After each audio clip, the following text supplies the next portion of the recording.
All right. General announcement, our current chairman, Mike Rizzo, is home recovering from surgery, so he will not be joining us. Vice chairman and myself discussed who's going to take tonight's meeting, and everybody voted for me. So to start off, reading the agenda pursuant to Governor Baker's March 12, 2020, suspending certain provisions of the open meeting law, General Law 30A, subparagraph 18, and the Governor's March 15, 2020 order imposing strict limitation on the number of people that may gather in one place as extended on June 15, 2021. And with the Governor signing Senate Bill number 2475, suspending certain provisions of the meeting law. This meeting of the Peabody Conservation Commission was conducted via remote participation to the greatest extent possible. No in-person attendance or members of the public will be permitted. Every effort will be made to ensure the public can adequately access the proceedings in real time via technological means. In the event that we're unable to do so on matters not requiring public hearing, we will post on the City of Peabody's website an audio or video recording transcript or other comprehensive recording as soon as possible after the meeting. Individuals may participate remotely using Zoom. People that are present today, I've got Mike Vivaldi, Arthur Athis, Bruce Comack, Amanda Green. Did I miss anybody? Oh, Travis Wolchek. Oh, and Rita Carabacchio. Okay. Arthur Athis, did I mention you? I did. Okay. With that, we can begin. First up, nominations. Travis, take it away. Thank you, Stuart. I will be nominating Stuart as the chairman. I will be nominating Michael Rizzo as the vice chairman and Michael Vivaldi as the secretary.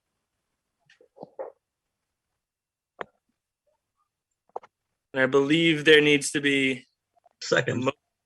I'll second that. Thank you, Arthur.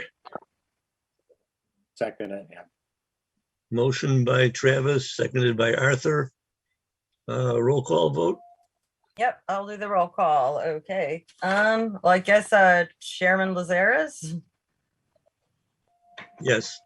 Secretary Vivaldi, Yes. Commissioner Comack, Yes. Commissioner Wojcik, Yes. Commissioner Athis, Yes. Commissioner Green, Yes. Commissioner Cavicchio. Yes. All right, in the absence of Michael Rizzo and Mrs. Canton, both alternates do have voting rights, so that motion of nominations passes. Stuart is the chairman, Michael Rizzo is the vice chairman, and Michael Vivaldi is the secretary. Congratulations. Thank you. Congratulations. First up, I think, on our agenda is certificates of compliance.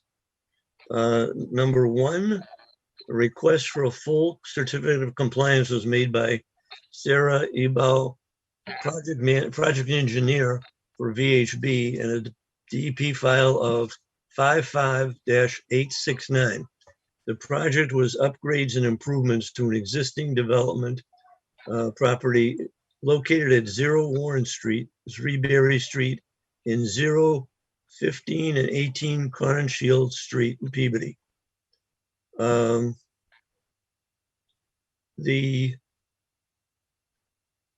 last time I went out with Lucia, and again, she went out yesterday, I think, but last time we went out, there were several things having to do with catch basins and drains.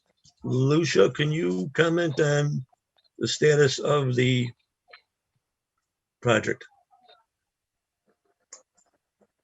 Sure. Sarah, I think, Sarah, do you have something ready Oh, is to, Sarah there? yep, to go? Because then after she shows you what she's got, I can go over Okay. it. But yeah, pretty much everything looks good. I don't see Sarah on my phone, on my screen. I just joined as a Oh, panelist. there you are. Okay. Perfect. Can you see the screen okay? Yes. Okay, great. So as you mentioned, my name is Sarah Eba. I'm the civil engineer on the project, representing wind development for the certificate of compliance for the work here at Tannery Apartments, located at Crowninshield Street and Warren Street. I think you guys are all familiar with the site, but just really briefly, it's an existing development of 3 residential buildings here. One building here in the center is the office and some communal space for the tenants. So overall, this project was mostly related to the interior work for the building, which included some rehab and renovations of the residential and communal space. But as you can see, there was some site work proposed, the new recreation area next to Crown and Shield Pond, a new dog park along Crown and Shield Street, and some other site improvements as well. And you can notice that most of the site is within Concom jurisdiction, the 100-foot buffer zone and riverfront area associated with the wetlands and the pond here. But as you noted, the site construction is currently complete and it conforms to the approved plans and conditions that was laid out in the order in 2019. A few specific conditions that were noted were the installation of signs along the eastern edge of the Berry Street lot to deter dumping, and trash says no dumping, please take notice, conservation area. So those signs have been installed in front of the replaced fence. The applicant has also installed cameras and a license plate reader on building V, which are pointed towards Berry Street lot, which is also another recommendation in the condition. So you noted back in July, we had a site walk where the hoods were supposed to be installed within the existing catch basins on site. Since then, that has been addressed. I met with Lucia and Bob Langley from DPW yesterday morning to walk the site, and they confirmed that they were all set and accepted the installations. So with that, we believe that all the conditions have been met, and we would like to respectfully request a certificate of compliance for the work. Do we have a document from Bob Langley stating that? I have an email from Bob, and it looks like Sarah's going to pull it up. Okay. But yeah, Bob went out there with me. Right. He got down on his knees and looked in every catch basin for me, and there's the letter. Okay, good. Thank you, Bob. Do I hear a motion? Or does this become a public hearing? I'm not clear. No, This you is don't have to open this up okay. to the So public. this is just a motion to give him a certificate of compliance. Do I hear a motion? I make a motion to approve the work of this property and this project with the certificate of compliance. Second? Any special conditions? Like in perpetuity? There, I think the following conditions, I could add that to Commissioner Vivaldi's motion is the signs along Berry Street parking area shall remain in perpetuity. The O&M and LTPPP in perpetuity. The snow storage plan in perpetuity, and maintenance logs, inspection reports of the SWM system shall be emailed to staff annually on 10/31, October 31st date annually. Anybody have any questions? Was that a second, Arthur, or just addition? Well, I added those conditions to Right. the first motion. So you did. Are you seconding the motion as well? Yes, sure. Okay. Do you want to take a roll call vote, please? Yes, who made the first motion? Mike Vivaldi. Okay, and then it was added by those, Arthur Rathus. Arthur. by four conditions. All right, I'm gonna do a roll call. Hold on. Chairman Lazares, Yes. Secretary Vivaldi, Yes. Commissioner Comac, Yes. Commissioner Wojcik, Yes. Commissioner Athos, Yes. Commissioner Green, Yes. Commissioner Cavicchio. Yes. All right, so a full certificate of compliance for 55869 with the 4 conditions in perpetuity. Sarah, I'm assuming you're okay with those 4 conditions in perpetuity? Yes, absolutely. All right. Motion passes. Okay. One down. Thanks very much, everyone. Have a good night. Good night. Good to see you again. You too. Number 2, a request for a full certificate of compliance is made by Adam Buckley, the property owner, for DEP file 55806. The project was an addition, a deck, a pool with deck for the property located at 12 Castle Circle, map 62, lot 77, Peabody, Mass. The pool was never installed and all other work looks in compliance, and there's pictures of the addition on the OneDrive. Anybody want to make a motion? To make a motion for approve the full certificate of compliance. So moved. I don't know if I can make the motion. I second it. Okay, Michael seconds it. roll call vote, please. Yep, hold on a second. You guys are going too fast for me. I'm like all discombobulated. So who made the motion? So you don't even want Adam to talk. You're good with everyone looked at the picture. Super simple, right? Yeah, I mean, Easy All right. peasy. Let's Okay, so- talk. the only thing that I would mention is there was never a pool installed, but if there is one, I believe you got to come back before us anyway for the pool, Yep, correct? he knows that. Okay. Adam, I did promote you to a panelist, so if you wanted to start your camera and unmute yourself. But could you guys just repeat? I missed who said the motion. That was me, Lucia. Travis, and it was seconded by, I'm sorry, who? Michael? So, okay, great. So, yeah, I mean, this is very simple. There was no conditions that are needed. So I'm going to go ahead and do a roll call. Chairman Lazares, Yes. Secretary Vivaldi, Yes. Commissioner Comac, Yes. Commissioner Wojcik, Yes. Commissioner Athos, Yes. Commissioner Green, Yes. Commissioner Cavicchio. Yes. All right, so full certificate of compliance on DEP file number 55-806, unanimous, no special conditions. Thanks, Adam. Correct. Thanks, Adam.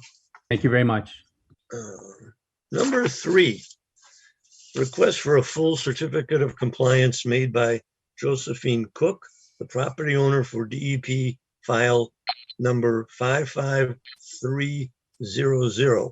The project was site prep, regrading, and installation of a lawn for a property located at 25 Glendale Ave, map 120, lot 27, Peabody, Mass.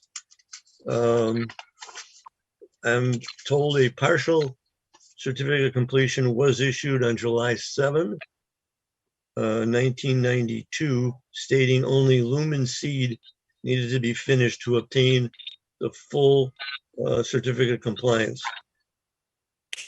Is it is the grass growing and life is good? Yeah, I can't see her. Can you guys hear me? Yeah, I can hear you, but I can't Oh. see her. I don't know if that's her. I can't see anyone else in the audience. If Joe, if that's you, the JO, you can unmute yourself and turn your camera on if you want. If not, is that her? Because I don't see. Joe for Josephine Cook. That's what I was thinking. Like if you're JO, if you're not Josephine Cook, can you at least unmute yourselves and tell us that you're not Josephine Cook? I'm Joe. Oh, hey, Joe. Hey, Lucia, thank you. Sorry, great. So pretty much I'll just quickly tell you guys. I mean, Josephine, how long have you lived in the house? Maybe you can tell them. 29 years. And this is Josephine at 25 Glendale Ave? Yes, thank you. Okay. So the grass is grown. Yes. How many, Yeah, how many I times? Making a motion to issue a full certificate of compliance. I looked at the pictures and that is grown in grass, at least the picture is. Second it. All right, so I have a motion for a full certificate of compliance with no special conditions on 55300 made by Travis, seconded by Amanda. I'll do a roll call. Chairman Lazaris, Yes. Secretary Vivaldi, Yes. Commissioner Comac, Yes. Commissioner Wojcik, Yes. Commissioner Athos, Yes. Commissioner Green, Yes. Commissioner Cavicchio. Yes. All right, so a full certificate of compliance passes unanimously on 55300, no special conditions. Thanks, Joe. Oh, thank you all very much, especially you, Lucia. Have a nice night. Okay, moving on. Number 4, request full certificate of compliance made by Lisa Clark, property owner, DEP file number 55886. Project was the installation of an above-ground pool with deck for property located at 21 Tocinos Drive, map 114, lot 139 in Peabody. The pool has been installed and there's pictures on the OneDrive.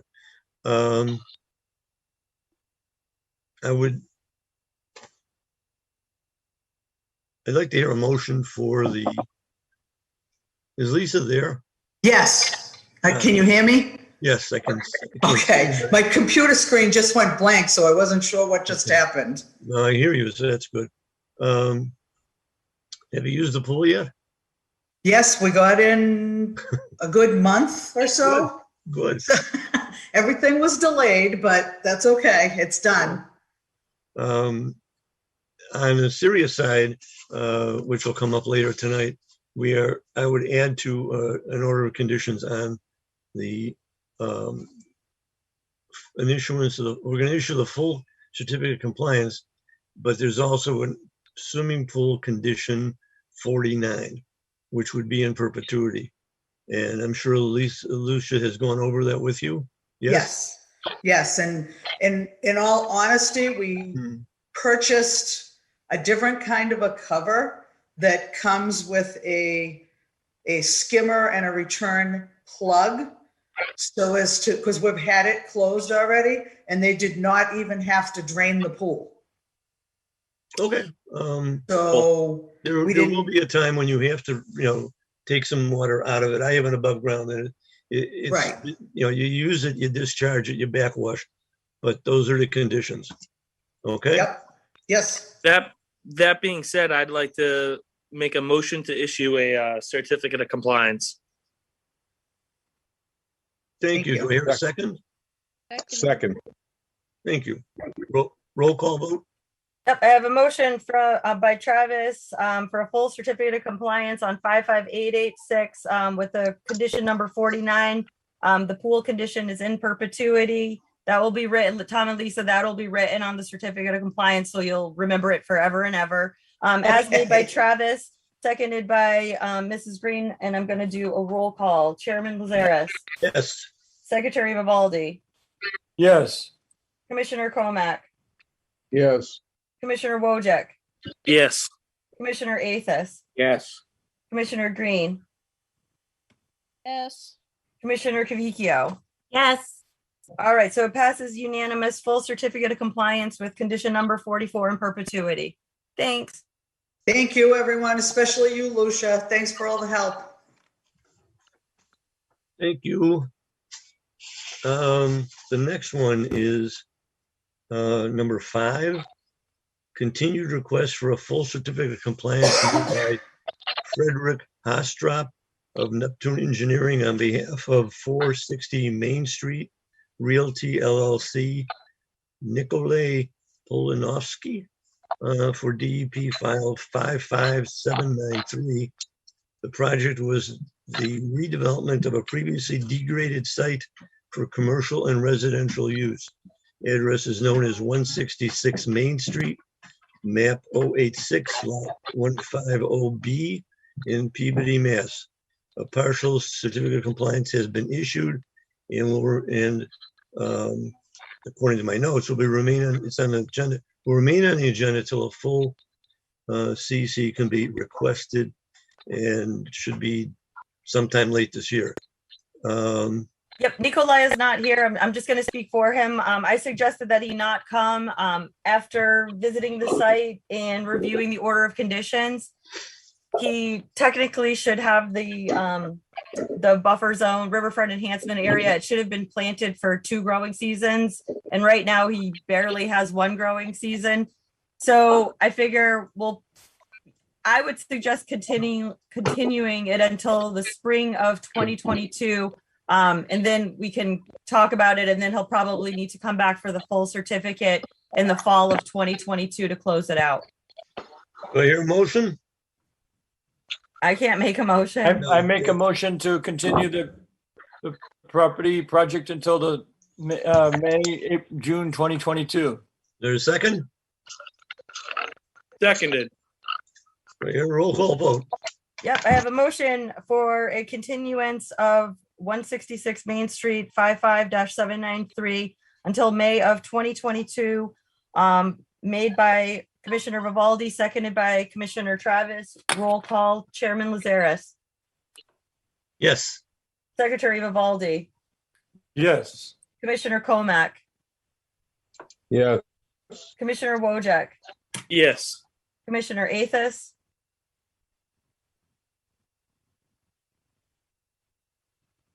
Yes. Commissioner Green.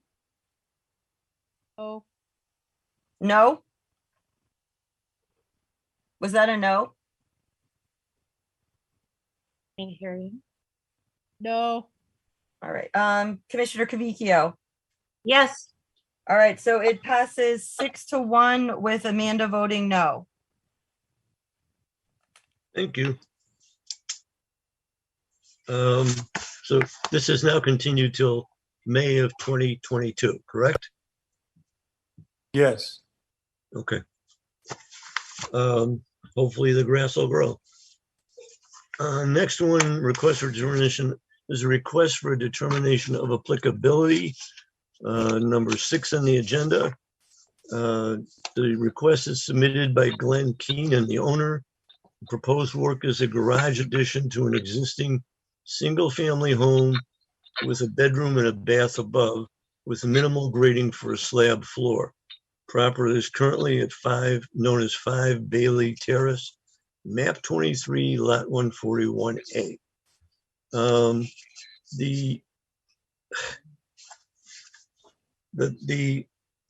If I understand this correctly, the owner is requesting a determination for applicability to put an addition in, garage with living above. Unfortunately, there was an incident that happened last week, and it turned out, is the owner here, by the way? Yeah, this is Glenn Keenan. I'm the owner. Hi, welcome. Yeah.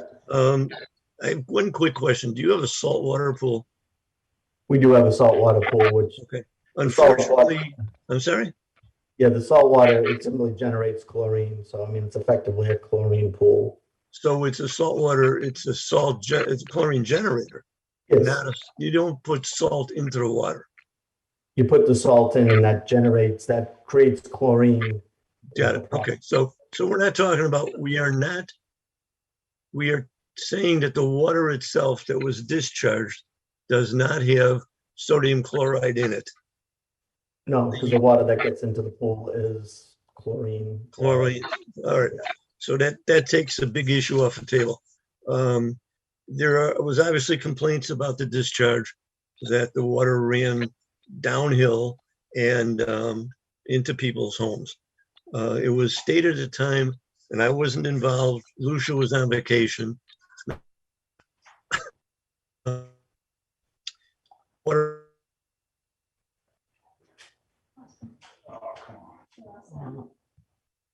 I'm sorry, you're cutting out. I don't know if other people can hear. It's frozen. Hear anybody? Yeah. It seems that Stuart's frozen. Oh, yeah, yeah. Yeah, I think everybody else is okay. Seemed like a pivotal time for that to happen. So.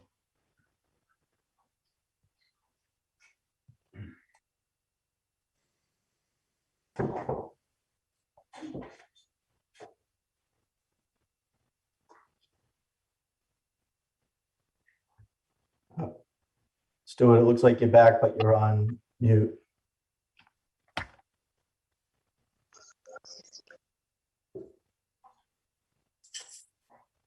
There, can you hear me now?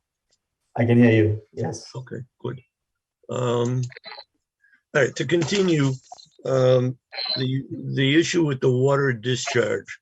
That was something that happened last week. We were, the neighbor who was affected called to look for Lucia. She was on vacation.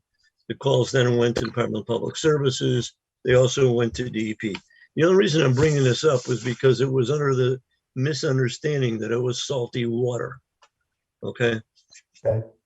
But there was a problem that was caused by the homeowner or his contractor. You cannot discharge. You can't throw stuff over the fence to a property, neighboring property. It's not allowed. And the water, unfortunately, went into, according to neighbors, into their home and their garages. So we want to state officially, you can't do that. That's not allowed.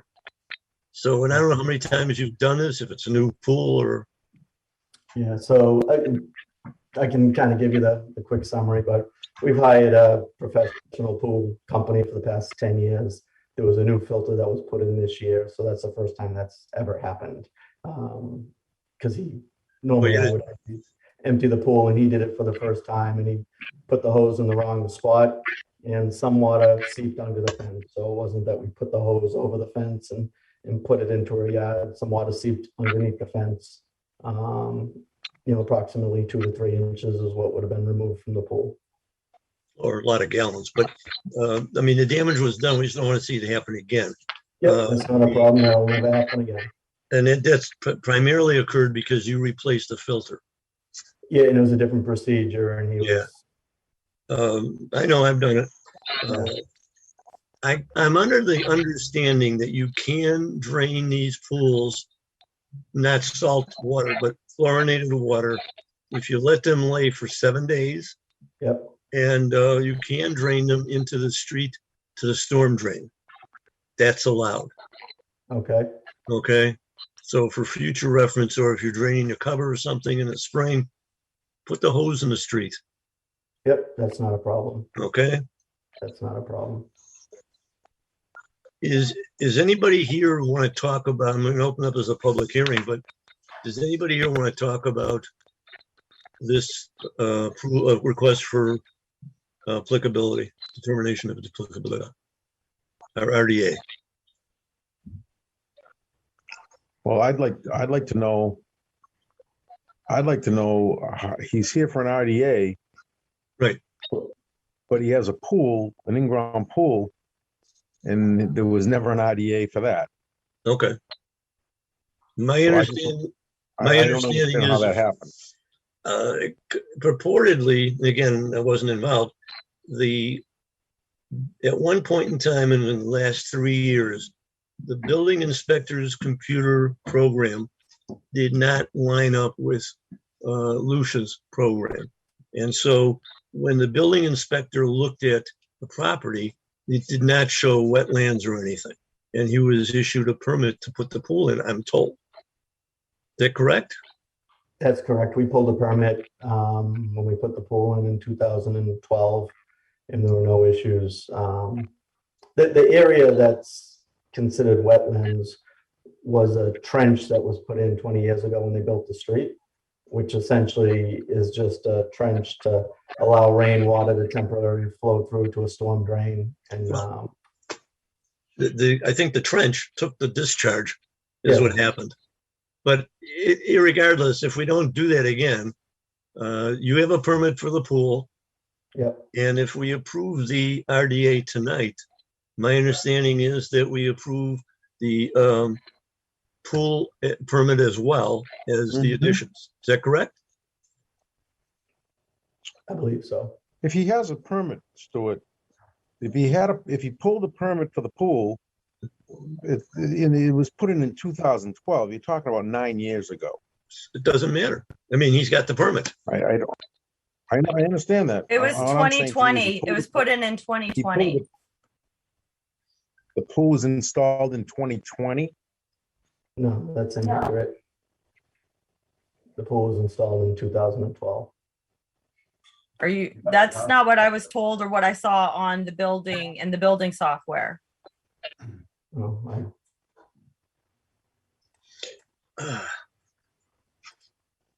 Your point, Bruce?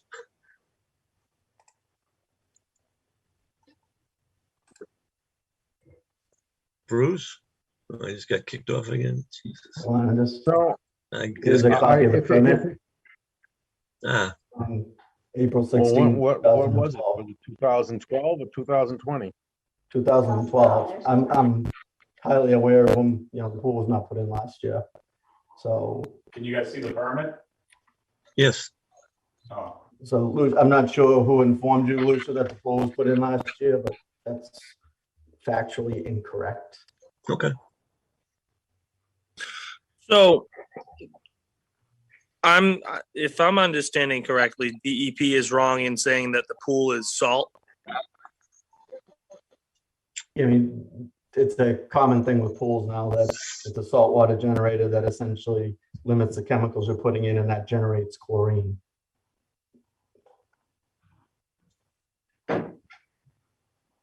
But So the- like you're saying that the generator is salt. The generator turns it in the salt into chlorine. chemically, salt is sodium chloride, correct? Right. And what the generator does is it separates the two and shoves chlorine into the pool. I don't know what happens to the sodium, but that's, Yeah, thank you. Yeah. but if it's getting dumped into a catch basin like you guys requested them to do, why is it relevant if it's salt water or if it's chlorinated? if it's salt water, I mean, if there's salt in the water, it doesn't go away. It stays salt forever. So if you put it on the ground, assuming that the ground could absorb the water, you'd have salt on top of the water when it's done. Yeah. So That's if the problem. But if it's going into a catch basin, like you guys said, put up holes and it puts it in a catch basin, it's the same as salt that's getting laid down on the street, right? That during a snowstorm when they salt the streets. Right. That goes into a catch basin, right? Do a catch basin is okay. Yes. Well, then, okay, well, he said he would do that, right? But I'm here's still the- trying to understand the other impacts that have already been had. Yeah. And salt pools, I mean, I'd probably say that the majority of pools installed today become saltwater generator pools, that it's just a more effective and cleaner for the environment and everything I've read about them. And it turns it into, as you said, Stuart, it turns it into chlorine. So this is common. If it was an issue, they wouldn't allow salt water generator pools anywhere. So. I mean, if I were to stick my head in your pool, I would not get salt in my eyes, just You would chlorine. not, you would feel like it is a chlorine pool like every other pool in the city. And you can discharge the chlorinated water after 10 days of sitting. You can discharge it into a storm drain. The salt that we use in the snow and stuff, it's got to go somewhere, but it does go down storm drains. But it's a different salt, I believe. I don't think they use sodium chloride for the streets. At any rate, Yeah. Anyways, the issue here is the pool, and the pool is fine. You have a permit, and the wetlands are still wetlands. They're on your property. The plot plan you submitted shows a stream, existing stream.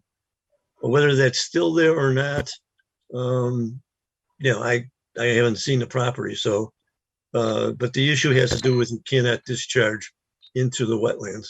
That's all. Yep. That's not a problem. Do I hear any? Through the chair. Go ahead. Go ahead. Waiting for Lucia? Why are you waiting for me? What do you need? No, I thought Bruce was saying through the chair. Yeah, Stuart, I can't hear you. Through Oh, the chair, I'm just to confirm something. I just went on Google Earth historical imagery, and in August of 2013, there's a pool on that property. So I don't know where we got that it was just installed. And in April of 2011, it's not there. So from what I can see, it was installed in 2012. It's there in 2013. It's not there in 2011. I would say you're correct, and 2012. you're correct. And the applicant has sent, they're showing us his full permit already, and that was dated 2012. So he put it in Okay. 2012, and it takes over. They just changed the filter this year, so it required a different level of drainage to hook a filter up, the skimmer. Does anybody want to speak on the RDA for the addition? Any questions? Any questions? I can answer any of the questions you may have.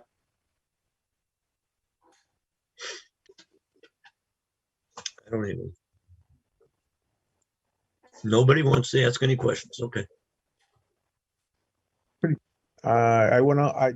I went out to the site today, and I looked just to say. I honestly, I know this. I know it shows that there's a stream on the property, but I can't figure out where it is. And I know it's there because it's on the GIS maps. But Thank you. I agree. have no idea where it is. Well, the only reason you got to concern yourself is two. No did I just lose it again? No discharge, and you can't build within a certain amount of feet to wetlands. That's all. And if it's not there, then you need to get a wetland scientist involved to show us that it's not there. And then document, change the plot plan. Okay. So do I hear them? Does anybody have anything else to discuss on this project?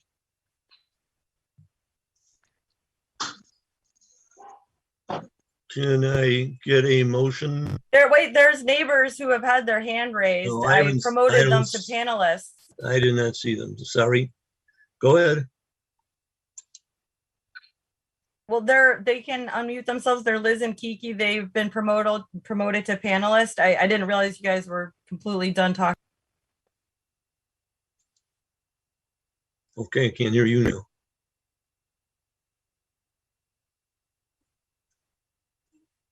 There's another person in the audience that I just also promoted to a panelist. So everyone should be able to unmute themselves. And as people raise their hand, if there's anyone else, I'll promote them as well, and you'll be able to see them.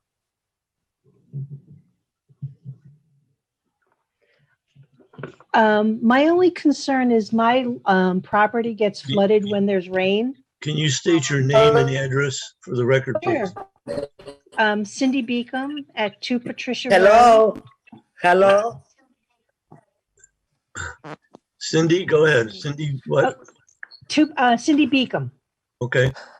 And 2 where is it? Patricia Road. Okay. And I have no problems with the building of the garage. My only concern is that I don't want any additional flooding. I get my backyard, that stream does exist when it rains and and this season was very wet, as we all know, and my yard gets completely flooded, or the whole back end section does. So that's my only concern, is I just don't want any additional flooding. That's all.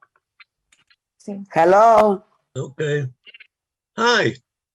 hello. Hello. This is good evening. Good evening. This is Catholic Chikuris, and I live on 4 Patricia Road. And in the back of my house, when they started to build those houses on Bailey Street, they put a brook, because it's always been a brook running water. I believe the water was coming from Reading, and it was through the Bailey's property, and it was coming to mine for Patricia Road. So when they started to build those homes, they put the city of Peabody, then I'm thankful for that. They put a drain then it's underground of my property and goes on Patricia Road, draining. So my question is one, the brook, it was always clean water from snow, from rain, and from wherever it's coming from. So now, if Mr. Keenan, that he's a wonderful neighbor, and I'm not against it of him putting his addition, my only request is then when he empties his pool water, and I don't know if he empties it on the drain, on the brook, because if it's contaminating the water, then I don't think it's right to put this water by accident can come on my land. And another thing is, when he released the water last week or 2 weeks ago, the contractor made a mistake, and the water came on Elizabeth's Karen house and mine. So we don't want things like that to happen again. I'll appreciate that. The only thing I am suggesting is I think Mr. Keenan is create something like to keep his land, for the water not to fall on his land, so it's can send the wetlands keepers to see what is going on. And if they can build a little tunnel between Mr. Keenan's land, Miss Karen's, Elizabeth Karen, and Kiki Shikuri's, like a tunnel for that water when it's coming again and to go on the street. So the only way we can find out if you can help us, then we'll appreciate it, is for somebody to come and check those wetlands. Hello, I'd like to speak. Can you hear me? This is Liz Karen. Yep, I'm Elizabeth Karen. I live at 6 Patricia Road. What's happening is, I know that there was a mistake by the pool contractor. Kiki had mentioned there was a problem previously regarding the pool situation, as well as the contractor. He had mentioned that that was an order for him to let the water go that way. My only thing is, what's happening is the water goes to that location and it feeds underneath into my basement. My sump pump is on the other side of the house. And what's happening is the water found a way to tunnel in from the basement, from that area. So when it rains, the storm water, I don't know if it's pool water, just access water. What happens is it has like a gully there, fills up, and then it takes a while to go down. And then what happens is with the rain and all that rain that we got, it gullies into that area. And I need something there as a barrier to catch either the pool water or the storm water, whatever's happening, because it's affecting me now. Can I just say quickly on this, that I agree, we need to make sure you're not getting water, but yeah, the pool water, it will never do that again. It was absolutely on us. And we will absolutely do it on the drain. And I did go over and speak with both neighbors on this that day. And Liz did not mention that it was in her basement at the time. Yeah, and I said it over the fence. I just want you to know that all the other times that you're getting, we're not emptying our pool constantly. It's just when the pool is closed each year. So that's one day a year, and we won't do that anymore. So the water is rainwater. I just want to make sure we're clear. The majority of the water we're talking about is not pool water.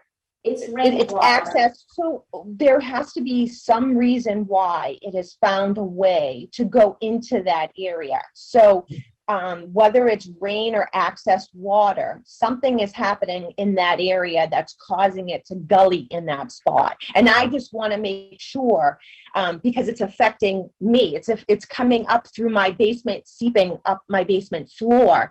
The tidal volume has increased, and I don't know what the reason is. I don't know if it's pools behind you and people are releasing their pool water. I don't know if it's the rain. Granted that we've had climate, but it's dispersed. It's found its way. It's making an alley down into that spot. But where is Catherine empty her water from the pool into the brook? I thought we're not a, where you emptying your water from the So pool? again, we addressed On the the brook? pool. We addressed the pool already, and we talked about that one-time closing. The pool, the water in the back of your yard, like many other homes in Peabody and everywhere in the world, it collects water. If you look into your backyard, both of you have downspouts that come down and are let out right at the foot of your basement. And your yard sloped to that low point. And when that house was built, Kiki, when you built your house, when you look at it, you can see it sloping to that area. I'm sorry that you get water in your yard. I don't get water on my salad because I have a pump. My only concern is when you empty your pool, that water goes into the brook, the drain. She's asking where it goes. Where does it go? Where you empty your pool? Where you empty your pool? On the drain? It goes into the grass. But we won't do that. It goes into the grass. We address that. Otherwise, if it doesn't go in the grass, where do you empty your water? On the brook?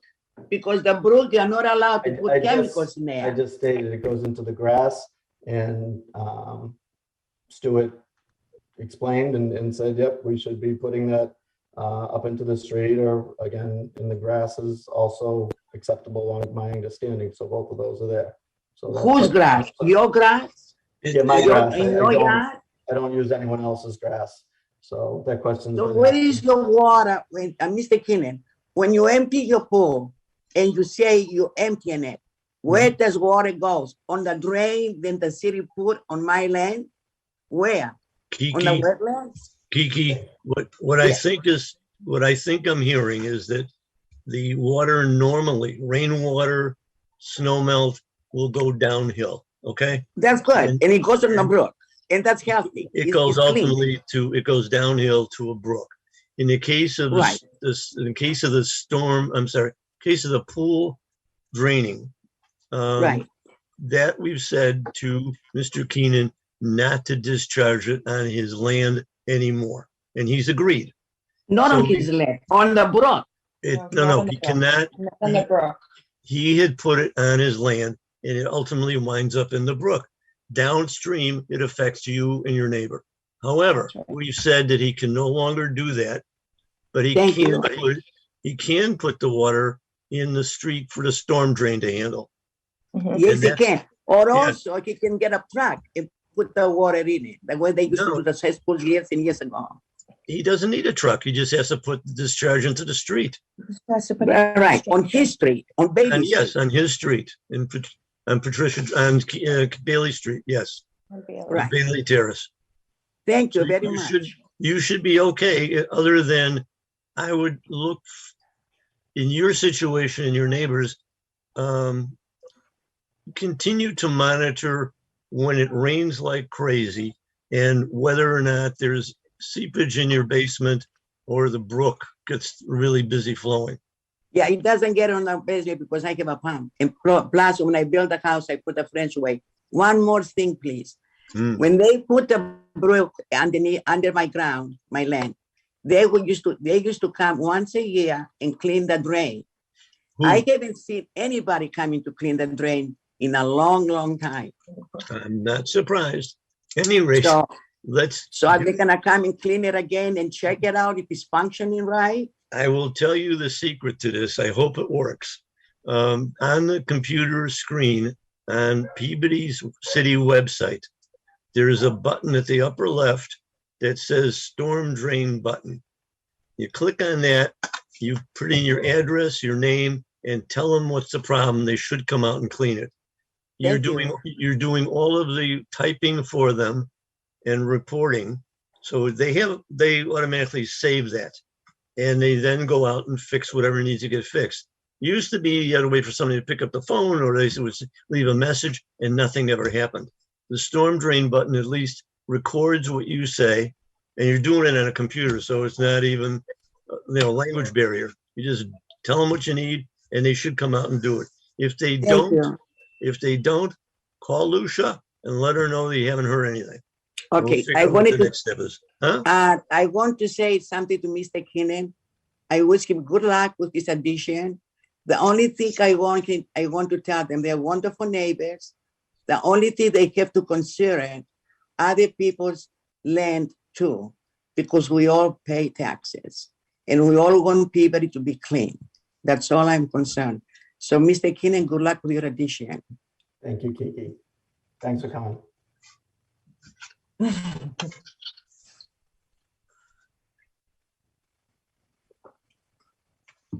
So are we here to determine determination of applicability if we are not going to require notice of intent and there's a negative determination, we can still institute certain conditions when he puts the addition on the backyard? Is that correct, my understanding? My understanding, yes. Right. So the commission, if you want to vote favorably and not require an NOI, then the Conservation Commission has to be notified in writing 48 hours before construction startup, so we can see the erosion and sediment control devices are in place, and it must be inspected by the conservation agents, and hay bales are not allowed. The pool issue we've covered. I'm not going to go into that again. So it's just a matter of notifying us. If we want to vote favorably and not require NOI, the RDA is sufficient. I just had a quick question. Go ahead. My name is Nicole Surratt. I live on 5 Patricia Road. So Thank you. I'm across the street from Liz Karen, and Kiki's to the left of her. My only concern is I just want the wetlands when their drains across the street on Miss Karen's side gets all leaves in them. It comes over to our side on the driveway side, and it goes up into my driveway, and it actually flooded my my garage a few times. So my concern is about the wetlands. That's are we gonna get someone out before they dig or do any of that to see where the wetlands are and then go from there? Because we're on that slope on Patricia Road. Are you saying that there's leaves in the storm drain and that's when it floods? It floods. Actually, it does flood, but even without the leaves, if we get a big storm or a lot of rain, it does go there and it fills up and it comes across the street onto my side and goes into the drain. And then with that floods as well, because we're on the slope, we're literally right at the basin of it, the middle, it goes into my drain. I would start by reporting the storm drain. I'm going to, because mine's actually sinking in. It may not have been cleaned in a long time. I don't know. Yeah. I go out and clean them myself, like on the outside. I go out and I make sure they're all out of my side and her side if she's not home, because I get the effect of it because my driveway's low right there. Right. And it goes right into my garage. So I just didn't know when you guys were talking about the wetlands, if you're going to have someone you mentioned come by and find out where the wetlands are, because I just don't want any more flooding. Well, I don't care about where the wetlands are. I'm concerned to your storm drain. The storm drain itself has like a 4-foot deep hole under it. And it's got a pipe that comes out of it, I don't know, a foot down from the top. And what this hole does, it fills up with water and debris and leaves and sediment and sand. And then whatever doesn't get, the rest is just water that goes down the pipe. So there's like 3 feet of water or 3 feet of sediment that no one has touched. And so we got to get somebody out there to open up the storm drain and put a vac truck in there and vacuum it out and clean it. Yeah. And if that's done on both sides of the entire street, then that area should drain properly. Okay. That's I what I think mean. that's what we need. So Yes, start there and get back to us if that's not the case. Okay, perfect. Okay. Thank you. Through the chair, 2 more people just raised their hand and I promoted them to panelists. Go ahead. State your name and address, please.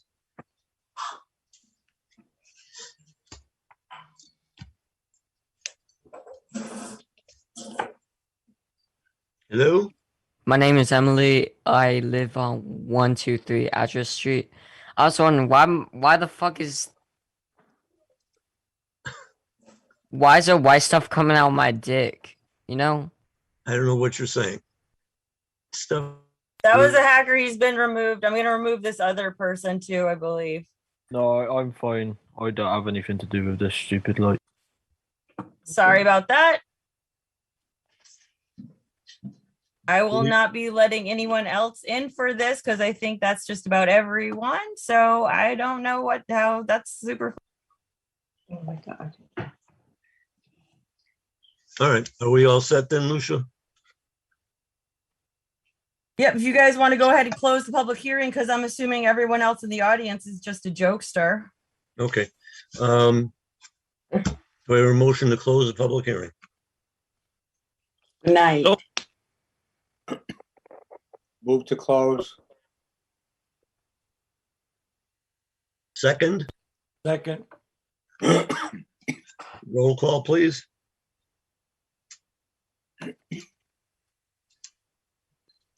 Lucia, Sorry, I was just a little, there's a bunch of people raising their hand and I'm curious if I should just kick them out of the hearing because I'm almost positive that they're hackers. Who made the motion? I'm sorry, I missed it all. I did, Arthur. And who seconded it? Michael? All right, sorry about that. Chairman Lazares, Yes. Secretary Vivaldi, Yes. Commissioner Comack, Keep going. Commissioner Comack, Yes. Commissioner Wojcik, Yes. Commissioner Athos, Yes. Commissioner Green,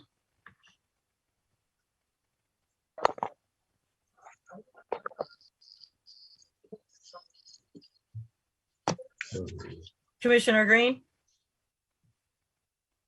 Yes. Commissioner Cavicchio. Yes. All right, so it passes unanimous 7-0. Close. Do I have a motion for a negative determination? We hear a motion for a negative determination. So move with particular following conditions. The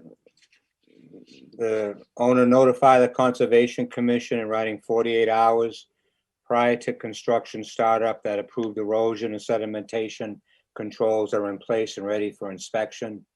Erosion controls must be inspected by the conservation agent or staff before any work can commence. Compost logs or straw bales without plastic meshing shall be used. Hay bales are not allowed. And the second condition, in the event a swimming pool now, there is a swimming pool in existence. Right. So these conditions apply to the existing swimming pool. The content of water in swimming pools can be detrimental to wetlands. You must remove harmful chemicals as the applicant's responsibility to leave the pool water standing without the addition of chlorine for a minimum of 7 days before draining per the city stormwater system ordinance. In this way, chlorine concentration will be significantly reduced due to volatilization. All pool water, wherever possible, shall be drained through a dry well rather than allowed to spread over the surface of the land. The City of Peabody Conservation Commission shall be notified prior to draining and shall approve the method of draining. This condition is in perpetuity. It's not a saltwater pool, it's a freshwater pool, correct? And so if it's becomes a saltwater pool, that has to probably come back before the commission again. Just for clarity, I believe when we talked, we said that it was okay to drain that into the storm drain. Yeah, the So street. so the rock, Now, saltwater pools, you cannot drain into storm drains or wetlands. No, his pool can drain. His pool is a freshwater pool that has chlorine in it, and he can drain it into a storm drain in the street. So it doesn't, you don't add salt to it, and then the salt and the chlorine do something together. I thought that's what he said. That's saltwater pools still do have chlorine in them. There is still a little bit of chlorine. This is something called a chlorine generator. It's a machine. You put salt in and it generates chlorine that goes into the pool. The salt is comprised of sodium and chloride, NaCl. The machine separates the two and only allows chlorine into the pool. So it's no different than anybody else's pool. It's not a saltwater pool. It's not salt water. You can drink the water in that pool. Yes. It's a chlorine pool. Right. Yeah, you can drink it. It's like the water in your tub or your sink. Yeah. So those are so moved. Second? Seconded. Thank you. All right, I have a motion for a negative determination with the two conditions that author just read, made by Mr. Athas, seconded by Mr. Wojcik. Commissioner Lazaris, Yes. Secretary Vivaldi, Yes. Commissioner Comack,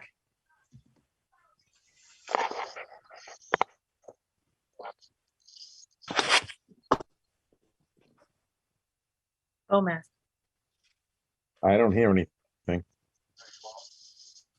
Commissioner Comack. All right, Commissioner Wojcik, can you guys not hear me? I Yeah, can. hear you. All right, Commissioner Athas, Yes. Commissioner Green, Yes. Commissioner Cavicchio. Yes. All right, Commissioner Comack, can you hear me? I don't know if you guys Mercury's can in hear me. retrograde. I can't hear Lucia. Can you hear me? Bruce, can you hear me? I hear you fine. Okay, the question was, how do you vote for the negative determination?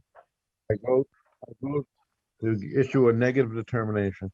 Okay, so it's a yes. All right, Lucia? motion passion 7-0. Okay. Thank you, everybody. And please use the storm drain buttons if you get a situation where the storm drains are not doing their job, and be in touch. Thank you. thank you all. Thank you. Next item is a RDA, item 7.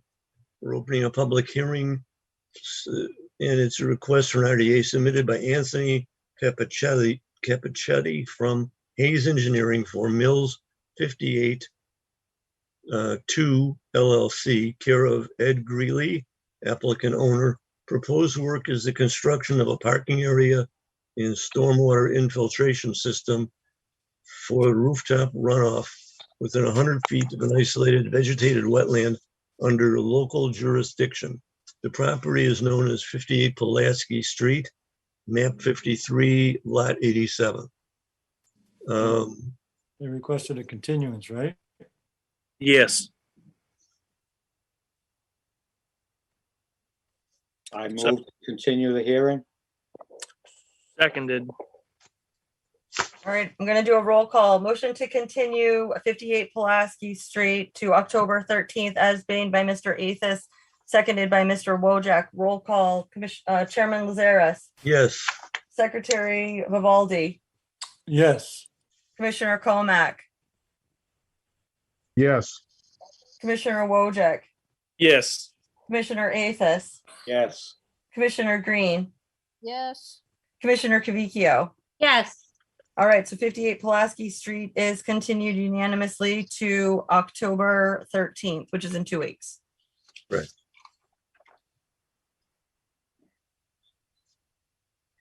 All right, we're on to notices of intent. Lucia, is that right? Yes. Okay, item 8. We're going to open public hearing on notice of intent submitted by VHB for CV 13 Corwin LLC, care of Cargo Ventures, Kevin Donahue. Property owner is Stall USA. The applicant proposes development of commercial and industrial use property. Property is known as 13 Corwin Street, map 92, lot 006.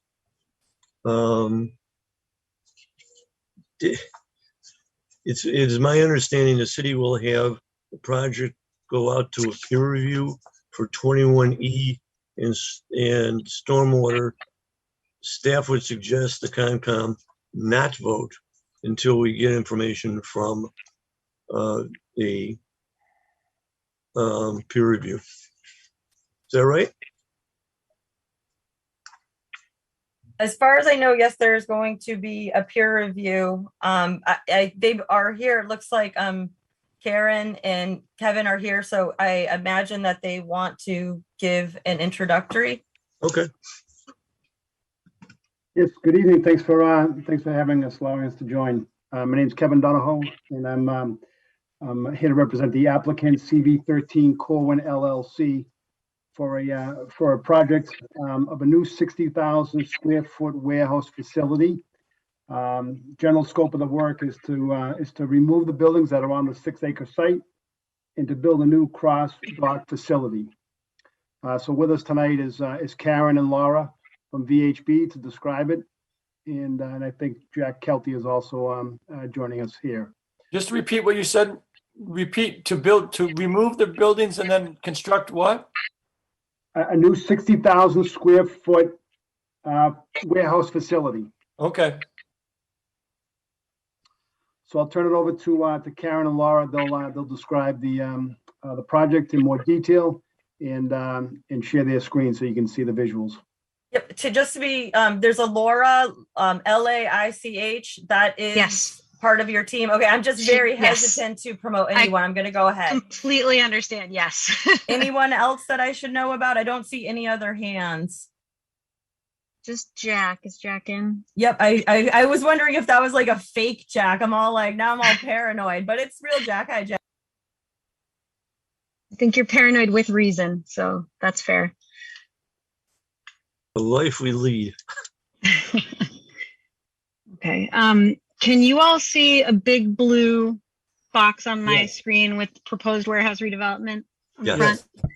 Okay, so Kevin just gave a quick introduction on the project. I'll just introduce myself and Laura and Jack, and then we want to kind of run through what the existing resource areas are, the project real quick, and then we understand that the peer review is coming and we're looking forward to that process, but we felt it was worthwhile to come and see you today. My name is Karen Staffier. I'm a senior project manager and professional engineer with VHB, and my discipline is site civil engineering. And Jack Kelty is here from the legal side, and you just met Kevin Donahoe. And I will hand it off to Laura, who can talk about kind of the resource areas on the site. And then I'll go through kind of an overview of the proposed project and the environmental benefits of the project, which, just to highlight them, improve stormwater management, reduce impervious area, enhance the riverfront and buffer zones, and basically develop the site into a new modern facility. So here's what the existing conditions aerial looks So like. I'm not very familiar with Peabody. What is this area of Peabody closest to? So are you familiar with where Linfield Street is? Yes. So this Corwin Street is off Linfield Street. I can give you a quick zoom out here. Michael, we're right behind the Stonewood Grill. Oh, yes, I know the Stonewood, yes. Yeah, right behind there. So you can see the railroad tracks here, Linfield Street is here, and our site is up Corwin Street and to the right here, kind of behind this plaza, the Richdale convenience store on that plaza. Okay. I'm sorry, could you do that again with your arrow? Oh, sure. With your pointer? Absolutely. Absolutely. So Linfield Street is here at the bottom. Ace of Fades Barbershop is across the street. So the Corwin Street is here. It's a private way. Right. Goldthwaite Brook runs through here along the railroad tracks. And this is Craig Pond. Right. Now, where is the property you're talking about? The property is 13 Corwin, which when you're on Corwin Street here, it looks like a small property because there's not a lot of frontage. Okay. But it in fact extends, it's 6.5 acres, and it extends. You can kind of see the strip of green between the parcels. Mm-hmm. It kind of extends to that limit there. So it goes, there currently, I believe there's currently a brick building where that red locator is. And that's Stahl Industries. That's right. All of these buildings here are operated and owned presently by Stahl, and that brick building that you see is here. And then all the other stuff you saw in the aerial is kind of, you go down this driveway and it's in the site. And it looks 100% pervious through building or parking, right? It's extremely impervious in the current condition. I meant to say impervious. Yep. And I think this aerial, I'll zoom in just a tad, kind of really goes to that. So Corwin Street is here. Goldthwaite Brook is at the bottom, and this yellow line that you can see is the parcel boundary. So that's the limit of the 6.5 acres. That brick building that we saw on Street View is up here at the front. The brook, the edge of the brook really follows the property line right here. And then all of this gray is asphalt or concrete pads. There's 180,000 square feet of building square footage on the site. There's old tanks. There's old, there was an old chemical storage tank farm over here, and that sort of thing. So it's a highly developed site in the current condition. And I think I will turn it over to Laura, who can talk specifically about resource areas and the ordinance. Yeah, Karen gave a good overview there, but I think just to point out the lines on this map that we're showing. So the red line is the riverfront area off the brook. Sorry, I'm looking myself. The orange is the 100-foot buffer. And the blue line that curves into the site is the graphical FEMA representation of the floodplain. In actuality, based on topography of this site, the floodplain is much broader and actually extends to the both sides of the building and the rear of the building. So when we constructed this NOI, we used the topography to establish floodplain and to document where we're filling it, where we're providing compensatory storage. The other, aside from the brook itself, there's another wetland, very small, sort of a ditch that is on the north corner. And it feeds into, it runs between the properties. It feeds into a pipe at that edge that goes underneath the site. So that's where the 100-foot buffer off of that wetland edge is shown in orange. How much? No, but what did you get today? How much? Strange conversation. Sorry, I wasn't sure if someone was talking to me. So Karen, if you want to go take it away and show the proposed condition. Certainly. And one element that's sort of related, not exactly to the ordinance or the Wetlands Protection Act, but to zoning, is the Wetlands Conservancy District, which we show in this green line here, which along Goldthwaite Brook, there's a distance offset requirement and then also an elevation requirement. So this green line is plotted on the survey and shown kind of graphically here to show that. I have one question real quick. Sure. In the upper corner, you mentioned there's a pipe that goes Mhm. under the property. Yep. Which direction does it go? Everything in this area drains down the page or southward towards the brook. And actually, if So- I flip to the next page, I can show you the pipes in more Go ahead. detail. Go ahead. I highlighted them in this fat blue line. So the ditch is over here, and there's a head wall. Well, it's a pipe projecting through the slope. And the pipe comes in this way and combines with another from this side, comes down and through and around and outfalls to the brook. There's Are another, Are there Mhm. cleanouts along the way? there are manholes and catch basins. Okay. And this system is fairly, if you go out there, you notice that the offsite drainage pipes coming in kind of commingle with the drainage pipes on the site itself. So it's a sort of a commingled sort of system. And everything, the grade of the slope site pitches down the page to the south towards the brook as well. Makes sense. Right? Logically, there's a brook there for a reason, right? And then these other cyan colored lines, there's some older pipes here that take water from the parking area and also from the buildings and outfall to a head wall here to the brook. And then the building in the front here was built more recently. And there's some catch basins and a roof drain, and they outfall to a head wall in this location right here. Currently, there's truck storage on the property. I think there's been trucks out there most of the times I'm there. I'm not particularly intimate with what their current operations are, but there is some truck traffic that I see coming and going when I've been there on site visits. The reason I'm asking is because between the truck storage or parking and you used to have chemical tanks somewhere. Yes. If that They were- is that all going to be cleaned off and building Yes. built? Because Yes. my concern is that leakage from those containers, be them tanks or trucks, will wind up in the brook anyway. And I want to see Oh. because if it goes through the plumbing, it winds up there untreated. And if it runs overland, it's the same way. And my concern is keeping the brook clean. I completely agree. So one thing that will be happening as part of our proposed project, and I can present that plan next, is all of these unaccounted for underground piping networks, anything associated with chemical storage or any of the historical things that have been happening on the site in the past will be removed. They won't be happening anymore. And we'll have new building, new plumbing, and new drainage system. So this plan shows what the proposed condition looks like. So we just saw an existing condition.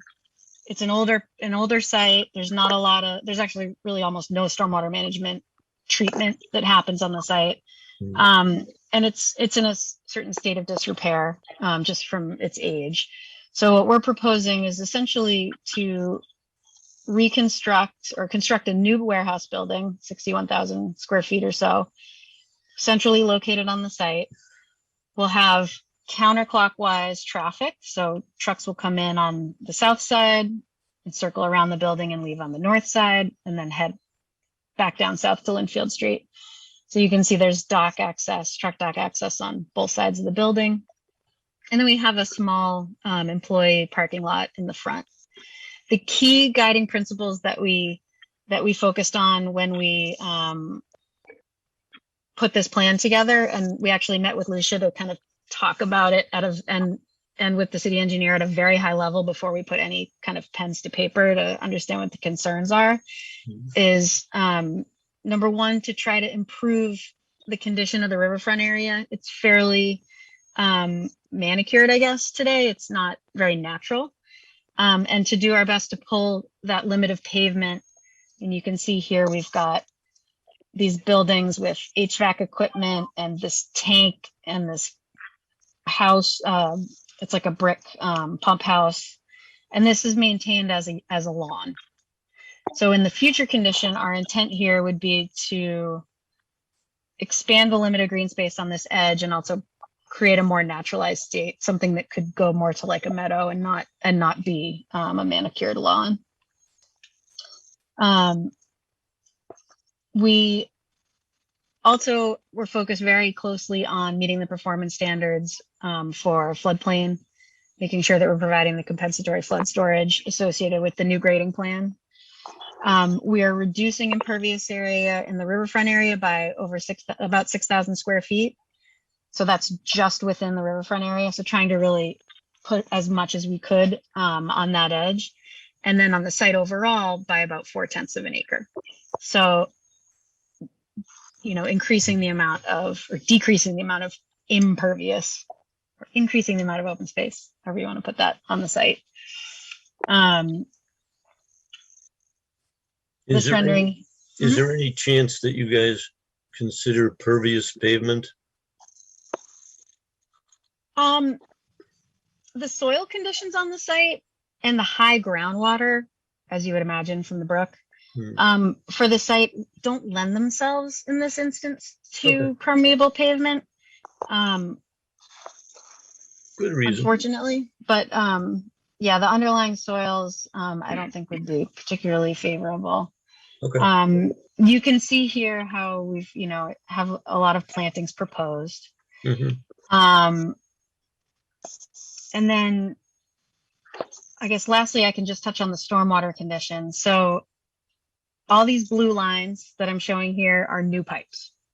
So we're doing two things. We're gonna basically continue to provide, as you would, because water flows downhill, you know, the ability for the water coming onto the site to continue through the site. And then all the water that drains onto the site from either rain on the site or overland flow from the adjacent properties will be collected and treated with the 1-inch water quality volume before being discharged. So it'll receive a level of treatment that it definitely doesn't see today.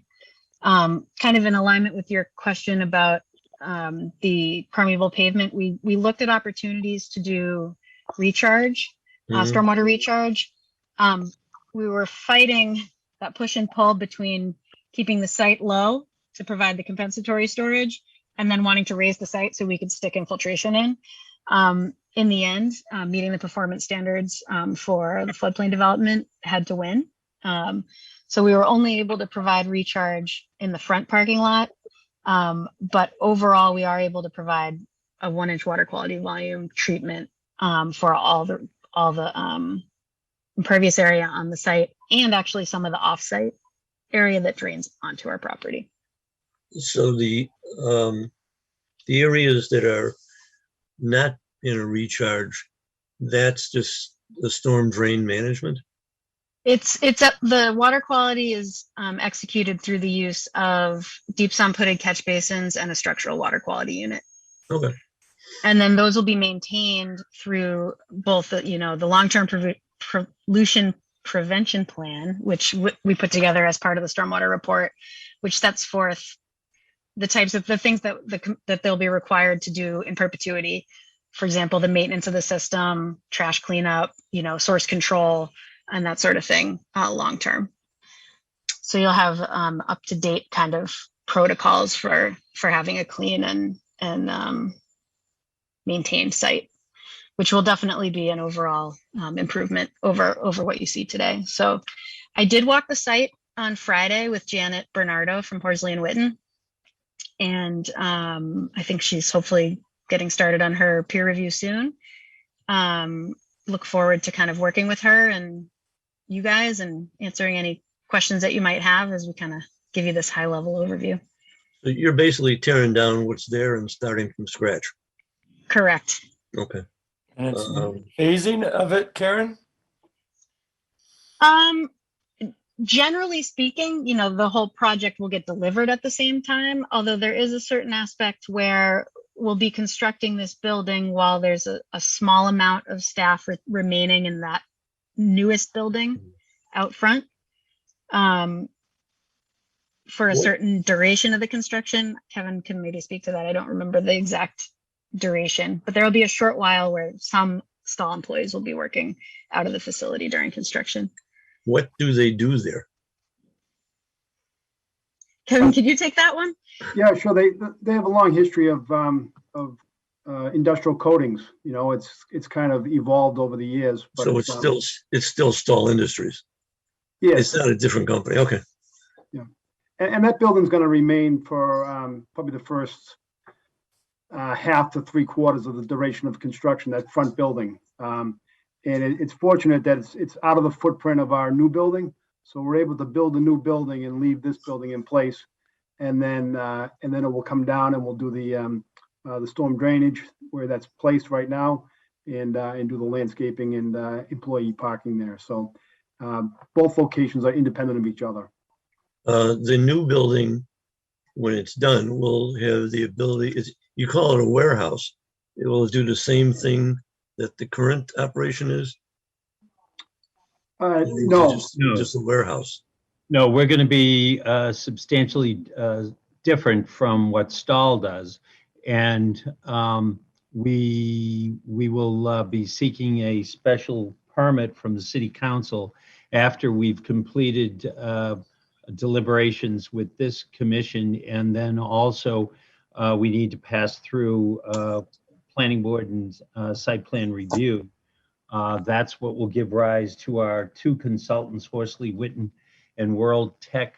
We have received contracts from those parties and are sending checks so that'll be completed. And I think the other part of your question was, we are going to be classified as a truck terminal, which is different from the kind of trucking that was done by Stahl Finish, because that trucking was done in conjunction with Tank Farms.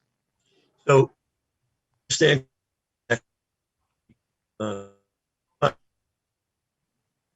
through the chair. So on this, what we have before us, are those yellow spaces? Are those like trucking pads? Yeah, those are the concrete, the thicker concrete areas when the trucks are being loaded and unloaded that prevent the settlement that can occur on asphalt. If you have loaded tractor trailers there, it's customary to have a concrete area at the loading dock. All right.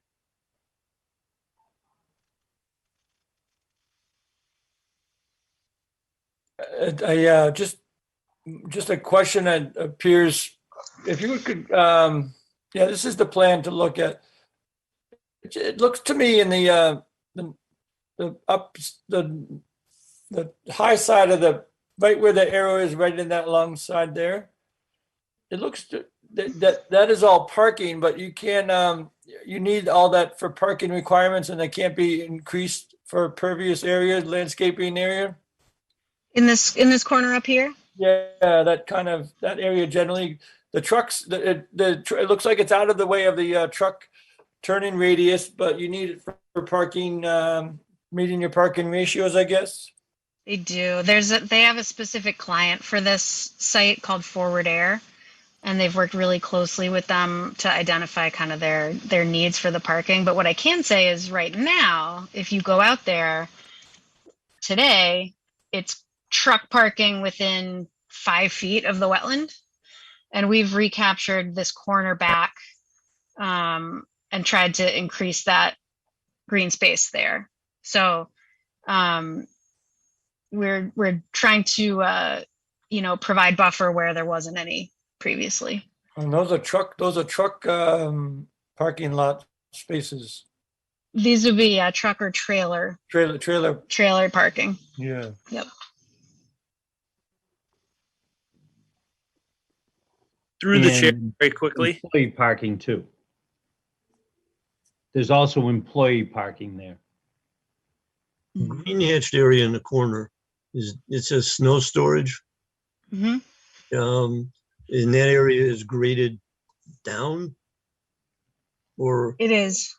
I mean, my concern is that I don't want to see snow going into the wetlands above it. And the wetland's actually above it. Yeah, but I don't want to see the water inside. But we can make sure. Okay. We can make sure the grading. That's That's an excellent comment. All right. Yeah, the only other question I have is, can you run this by the fire department to make sure that the appropriate clearances that are allowed in the perimeter so they can get their trucks in and out? Absolutely. We did meet, the fire department was represented in the construction review committee meeting we had a couple weeks ago. And we reviewed it generally, but I will be providing them turning diagrams in the next day or two to validate that, but absolutely we'll do that. Will there be some way to maintain water pressure for their use in case of a fire? You know, a tank or something built on a property? No. No, so you're just using city water pressure? Yes. Okay. I mean, it's okay with them, it's okay by me. Can we get any kind of work done in Goldwaith Brook to clean it out while you're constructing? We are not proposing any clean out of the brook as part of this plan. I'm asking for it. Yeah. We have not proposed it. Okay, but I'm asking for it. Is there any way to do that at the same time? If there was a specific request as to removal of like objects and, you know, obstacles that were blocking, we'd certainly be happy to do that, but not having filed for any kind of dredging, there'd be no. Oh, I don't want to dredge it. I'm just thinking there's rocks, boulders, there's trees in there, things that we could just open up the brook to facilitate better flow of water during a storm. As long as you're abutting it, I'd like to get some help. We're not unwilling to help. However, our notice of intent that we filed would need to suggest that we were actually going to be in the brook and be working in the brook, and that's not what we filed. So if, as we move along, if there are some practical measures that we could provide and do that the Conservation Commission were to allow, I think we'd be happy to accommodate that. Okay, I'll take you up on it. Anything else?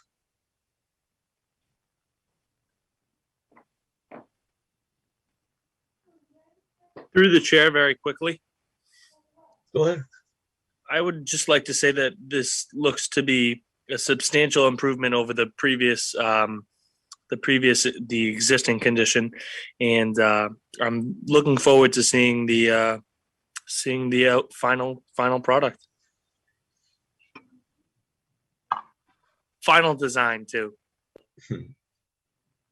Anybody else have a comment?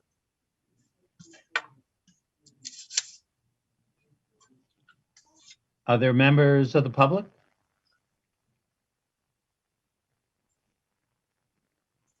Anybody wishing to speak for the project or against it? Anybody So far, else? no one has raised their hand. Okay. Do we need to close the public hearing? No. I think we're just going to continue the public Just hearing. continue it, okay. All right. Motion. So I move to continue. Second, anybody? Second. Roll call, please, Lucia. Yep, I heard that was made by Amanda, and who seconded that? I'm so sorry. Michael?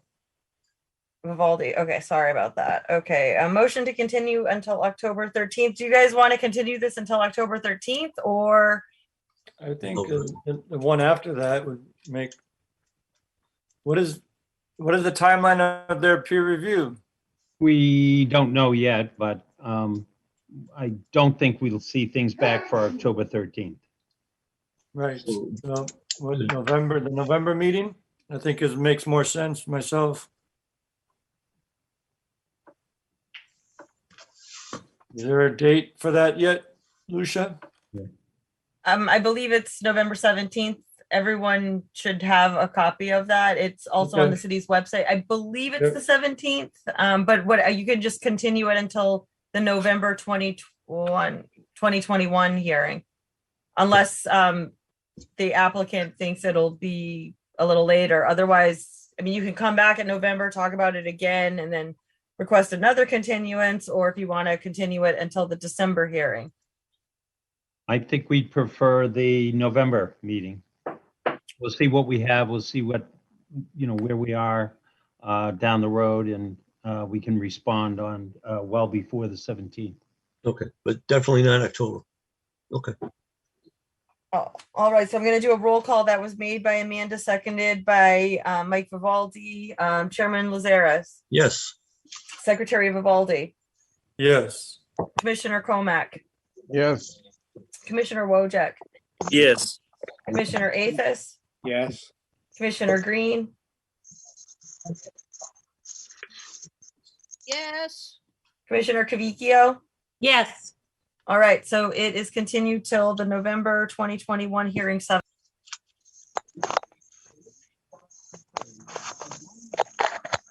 Thank you very much. Thank you for your time, guys. Thanks, everybody. Appreciate it.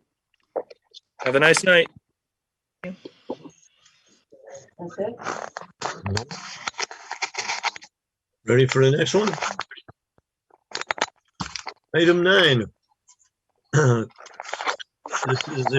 I believe this is being continued. Continued public hearing on notice of intent submitted by William Manuel from Wetlands and Land Management for the Regency Realty Trust, Alfred DeMambro trustee. The proposed project is the construction of 2 buildings and site improvements, paving, utilities, etc. in riverfront to the North River. Property is known as 11 to 13 Wallace Street, and map is 85 lot 41A in Peabody. I believe there was supposed to be updates to this. Were there any?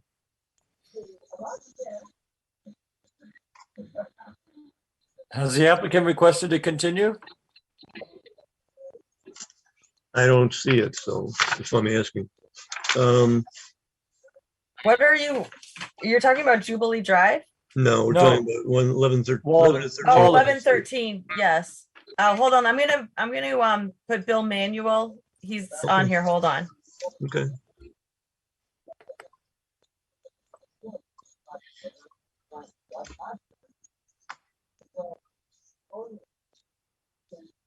I promoted Bill Manuel, but he has sent me an email over. Bill, if you want to speak to this, sorry about.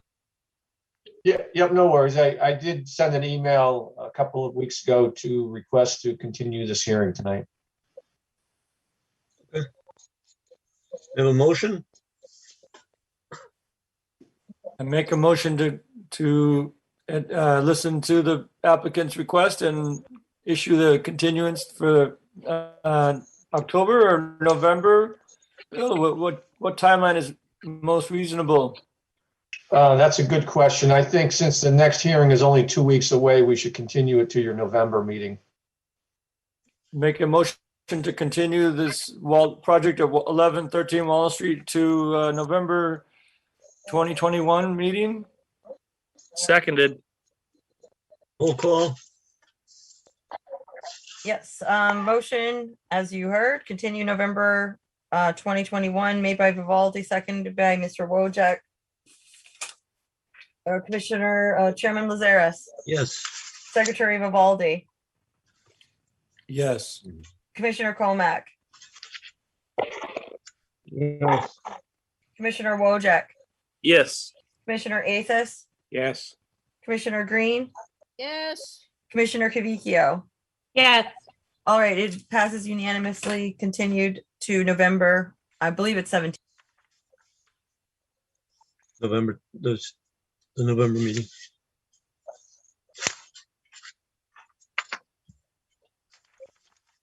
On to item 10, continued public hearing on a notice of intent submitted by LEC Environmental Consultants, Inc., Andrea Kendall for Sumco Eco Contracting LLC, Richard Sumner.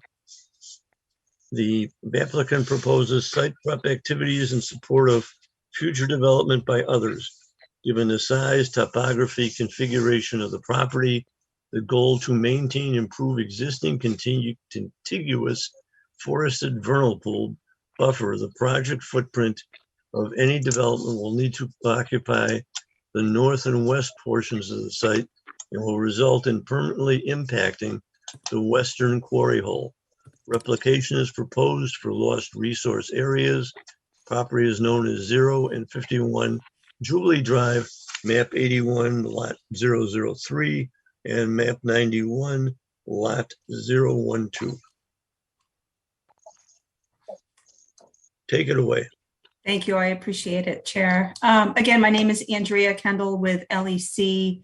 I have with me tonight Austin Turner, engineer with Bowler Engineering, and Chad Sumner is, from Sumco, the property owner. Just to recap a little bit before we dive into some further discussions, this is the second public hearing for this project. We've conducted a couple of site walks, one before the opening of the first public hearing, and then a second one following the first one. I was on vacation during that first public hearing, so I am a newer face to the screen tonight. So bear with me as we all get up to speed, at least for myself, with you all tonight.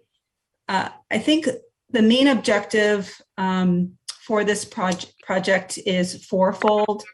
It is to conduct some site preparation activities in anticipation of a future site development and notice of intent application to be filed by the future property owner to be determined. We have received feedback from DEP, from the commission, and we'd like to provide, and we've submitted a couple of weeks ago, the response to DEP's comments for the commission's consideration. Kind of like a five-prong actually, a letter which addresses the impacts to that western quarry hole, justification for that, the ILS, which is also an ILSF and an isolated wetland under the bylaw and an act. The second one is to provide some further clarification on the wetland replication area to offset that loss of the IVW/ILSF. The fourth is regarding the vernal pool within the northeastern portion of the site as it relates to establishing a future no disturb zone. And then fourth, as it relates to that vernal pool, is to provide some enhancements and a little bit of site restoration to the vernal pool buffer. So if the commission is agreeable, we'll go through the letter that we submitted and show you some graphics to support that. And Austin's gonna share his screen and take it away, I guess, with the first comment. Everybody see that okay? Yeah. All right. So good evening, and as Andrea said, I'm Austin Turner with Bowler. The first comment that you read here, this is kind of a summary of it, but DEP was asking for some additional information with respect to what a potential development program might look like here, such that some, a reasonable determination could be made that the quarry hole does in fact need to be filled. And what we provided in support of that was a concept plan that we've been working on with a prospective landowner. And I know the commission, we've had some discussions about what a prospective development program may look like here as well. Again, just for context, this is kind of the outer property boundary with the ramp for 95 being just to our north. There's an existing wetland resource area down in here, which as we've discussed previously, we're contemplating and proposing some mitigation for the alteration and filling really of that quarry hole up here. This is a lower plateau here, which is generally flat and has been historically worked as part of some earthwork operations that have happened on this property in the past.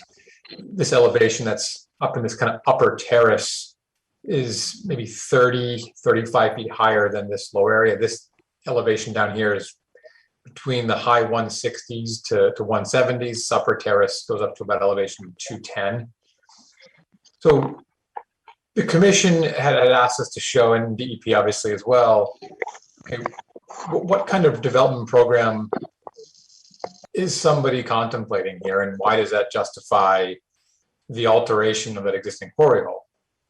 So this graphic in front of you shows you what that development program looks like, and it's very early on in the planning stages, but it's something that we've been working on with the folks over at Sumco, with Andrea and a prospective buyer for some time. It's been refined a little bit, but again, just for context, it hasn't been fully explored or vetted in terms of some of the nuances that you customarily expect as you get further along in the design process. But I expect the development program that we would pursue out here would look very, very similar. What that would contemplate would be an access driveway that would come off of Jubilee using the existing driveway that has been created. You can see it clearly on the aerial. That driveway would ramp up quickly up to a level pad, which would be the building, and be flanked by retaining walls. The wetland side being on the left of the image would obviously be much lower. And then this parking area in here would be lower as well, as this ramp climbs up to get to the building pad. The building itself would likely, I expect that it would be a multi-story structure to allow for a reasonable usable square footage. The parking up here is predominantly for accessible parking, perhaps some visitor spaces, and would be maybe 20 to 30 feet higher than the parking at this kind of lower terrace.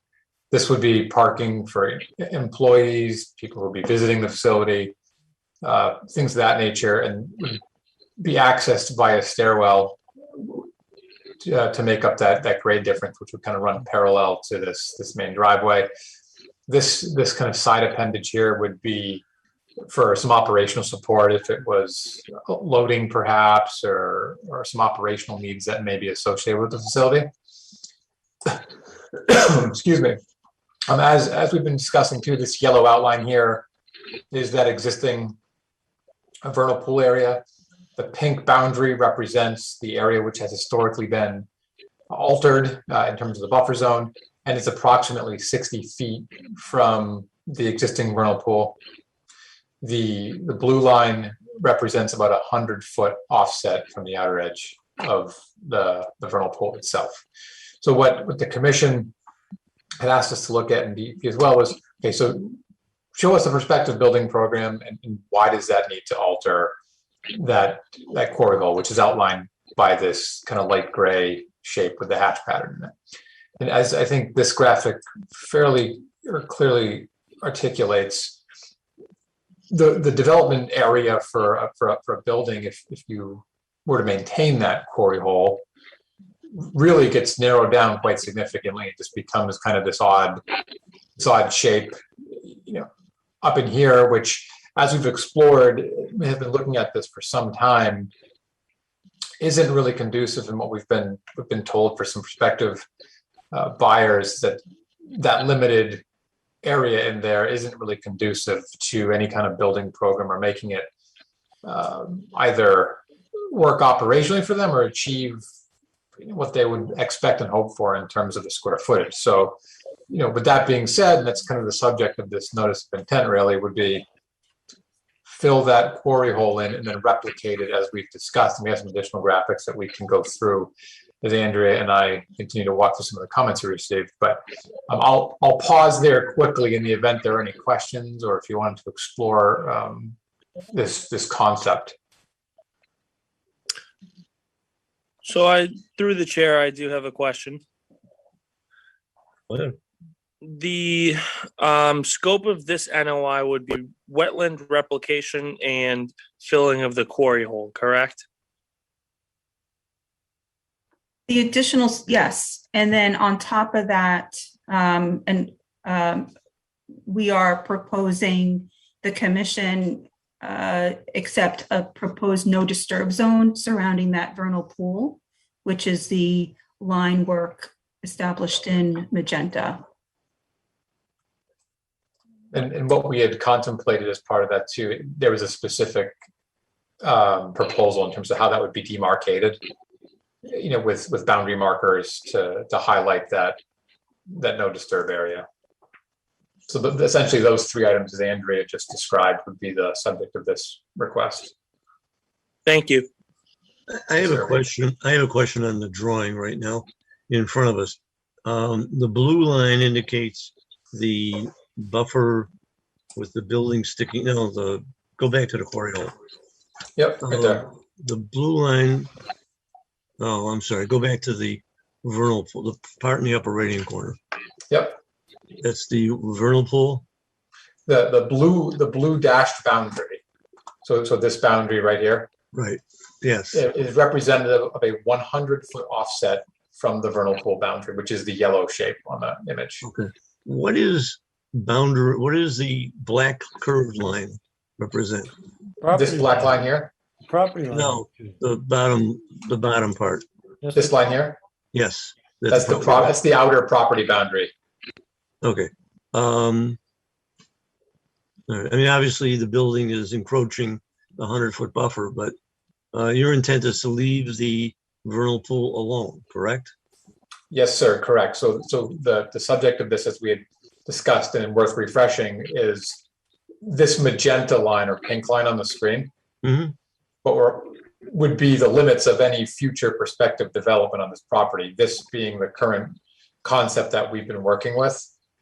The idea would be that the area to the right of this pink line and this existing wooded area would remain undisturbed, and the applicant would establish a permanent boundary markers along this pink line, identifying the no disturb zone, if you will. Okay.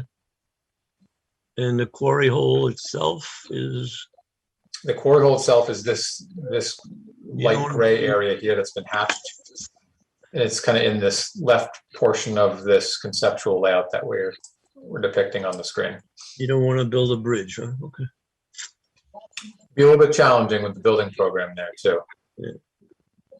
Austin, I understand the building is just a concept, but just my experience is that fire departments usually like to have at least 3 sides of a building to have access, maybe 4 sides. So the concept seems like it's would by the fire department's requirements would have to be reduced, or just the idea that concepts may be faulted due to other departments' requirements, other city requirements. It's a very good point, and we're cognizant of that. So, yeah, as a presumptive development program would evolve, we would contemplate that. We'd obviously be working with your emergency response personnel to figure out what would be appropriate. We could extend this service driveway around the back, which would obviously further justify the need to alter that quarry hole and include it kind of a parallel road, if you will, to the I-95 ramp to provide that additional access if needed. Yep. Okay, just wanted to throw that out there, but it's a very good point. Otherwise, it looks good. I have one question. You mentioned that the lower level parking uses stairs to get to the upper level for the building. Is that correct? Yes, sir. So there's a substantial grade difference between where we envision the building being in this lower parking area. How do you envision handling handicap? So the accessible parking would be up in this front area. We've provided more than would be required to meet current AAB and ADA standards. So the accessible parking would be located on the upper terrace. Okay. I was hoping an elevator or something, but okay. Through the chair, a question: the elevation of the building that you have here compared to the elevation of the vernal pool, are they on the same height? No, the building, it's a good question. So this gives you just kind of the existing conditions, what we're using here. So this upper area, just there's some variability in the topography, but for the purposes of this, and to oversimplify it, say this is between 205 and 210. The vernal pool area is this resource area that I'm tracing here. This area generally is this dark contour is about 200, and it's a little bit lower inside there. So maybe the vernal pool is somewhere about 198, 196. So we'd envision the building, being rough numbers, maybe 10 feet higher at the first floor elevation.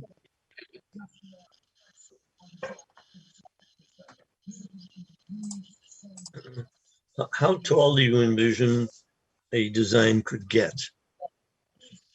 I'm not questioning you, but just for clarity, when you say how tall a design could get, you mean the building height? You said multi-story.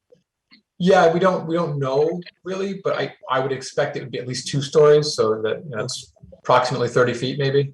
I just wonder if it would be a high rise. I don't think we're going to do downtown Boston or anything like that.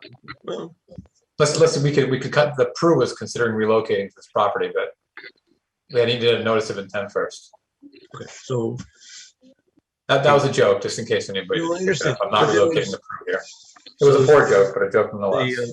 Well, we'll let you know when they move. How's that?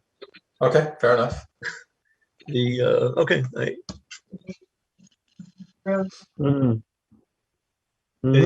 Any questions? Any other questions? Not really. One more question. Go ahead. So the pink line is a 50-foot boundary from the vernal pool. 60. 60. Say again? 60. Okay. Yeah. And the blue is 100? Correct. And just for some additional clarity, the pink boundary, in some cases, for example, you can see up in here, it's nearly 100 feet from the vernal pool. Yeah. But at its nearest point, at its nearest encroachment, which is generally in this area, it's approximately 60 feet. So we have that right edge of the building, I say the last 10% of it seems really, really close to that 60-foot boundary. That's something that you can reconfigure, or if you're looking at volume or something, or?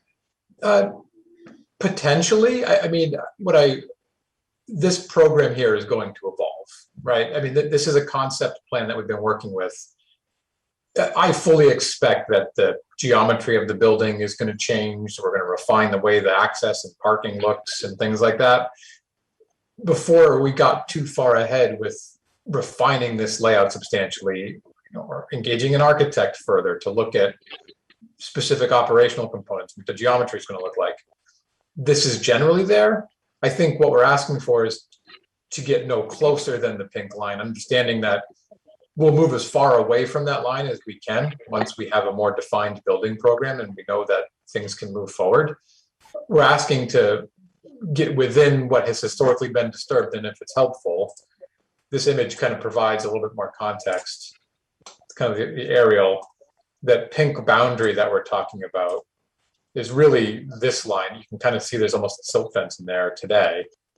This line is what we're asking for, to kind of encroach, I guess, if it's maybe not the right word, but approach that vernal pool to the extent that the historical clearing and earthwork operations have been conducted, but no more beyond that.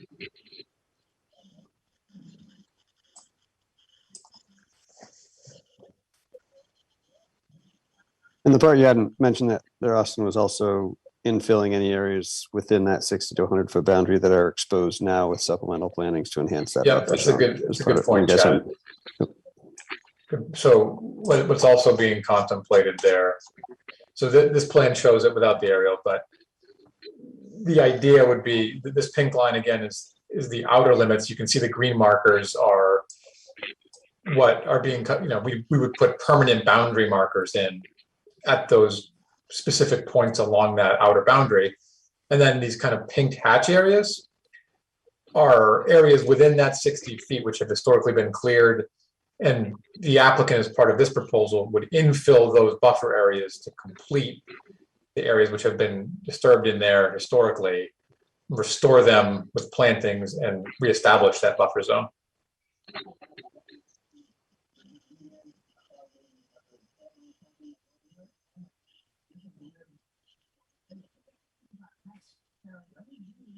And so what was I was not on the site walk that happened many weeks ago. What was the general?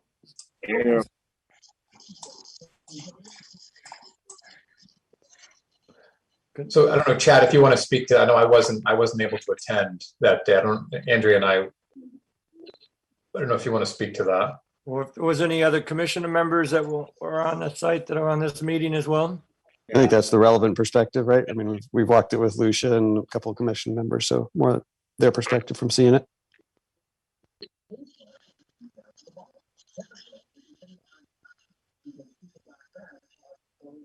I went on that adventure walk, and Mike Rizzo was there along as well. I just remember that the elevation, like this, where the vernal pool area is, the rock, it's really substantially higher than the rest of the ground. I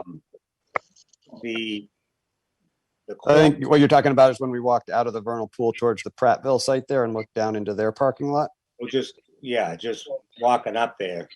Yeah, the vernal pool is much higher than street level. Yeah.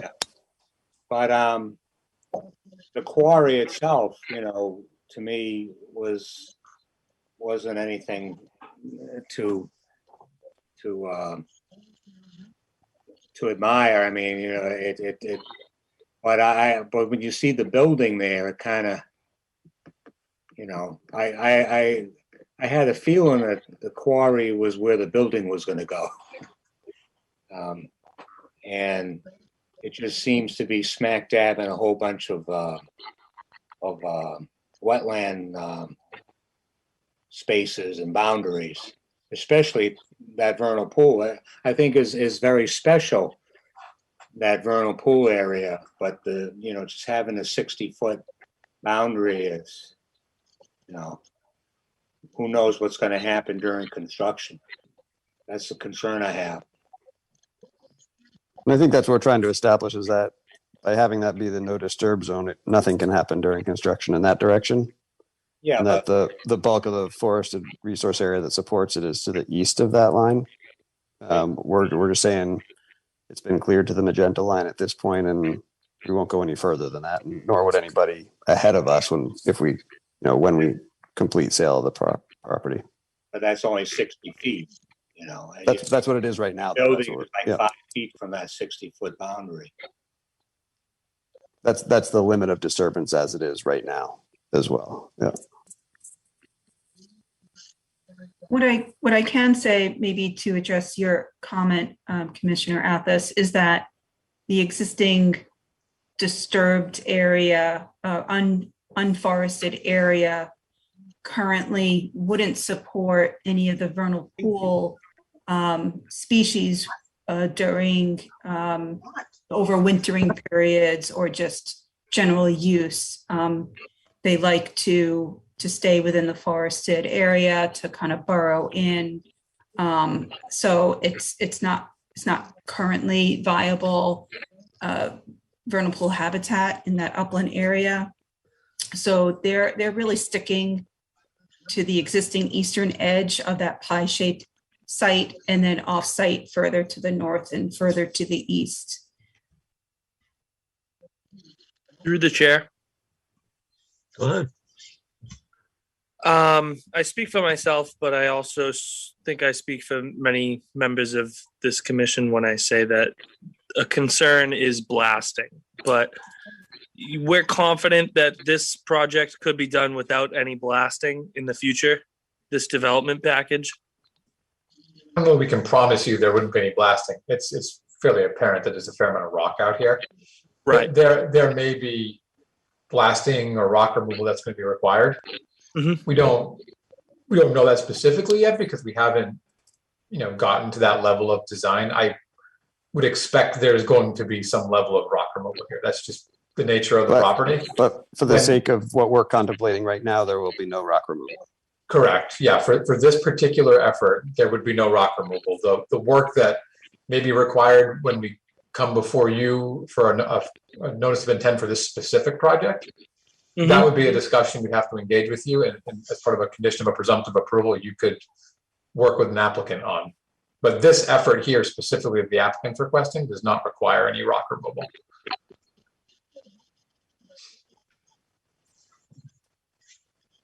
Thank you. You're welcome.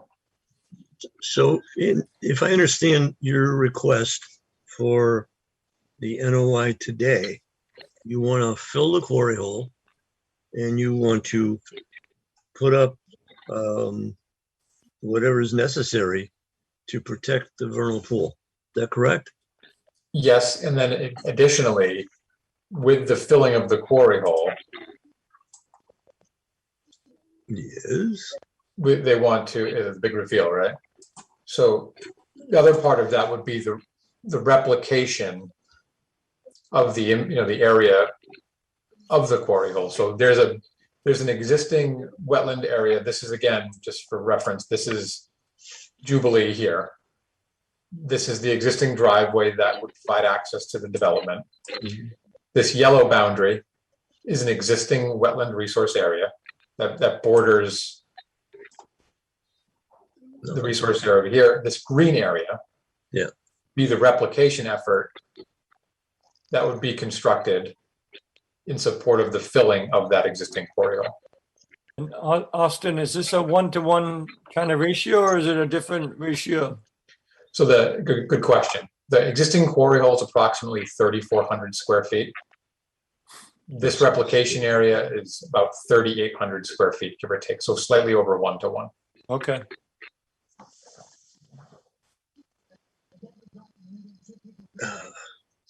And the buffer plantings.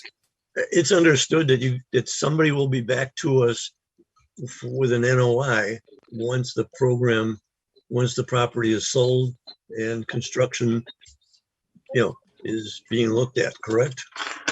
Absolutely. And as part of this specific application, I assume the commission could include a condition of your approval being that no further work beyond the specific scope identified on the application that we presented and the materials we presented to you could be completed prior to the commission's issuance of a positive order of conditions for that specific development program. For the upcoming development program. That's what I mean. Yeah, for a future development program. Exactly. Yep.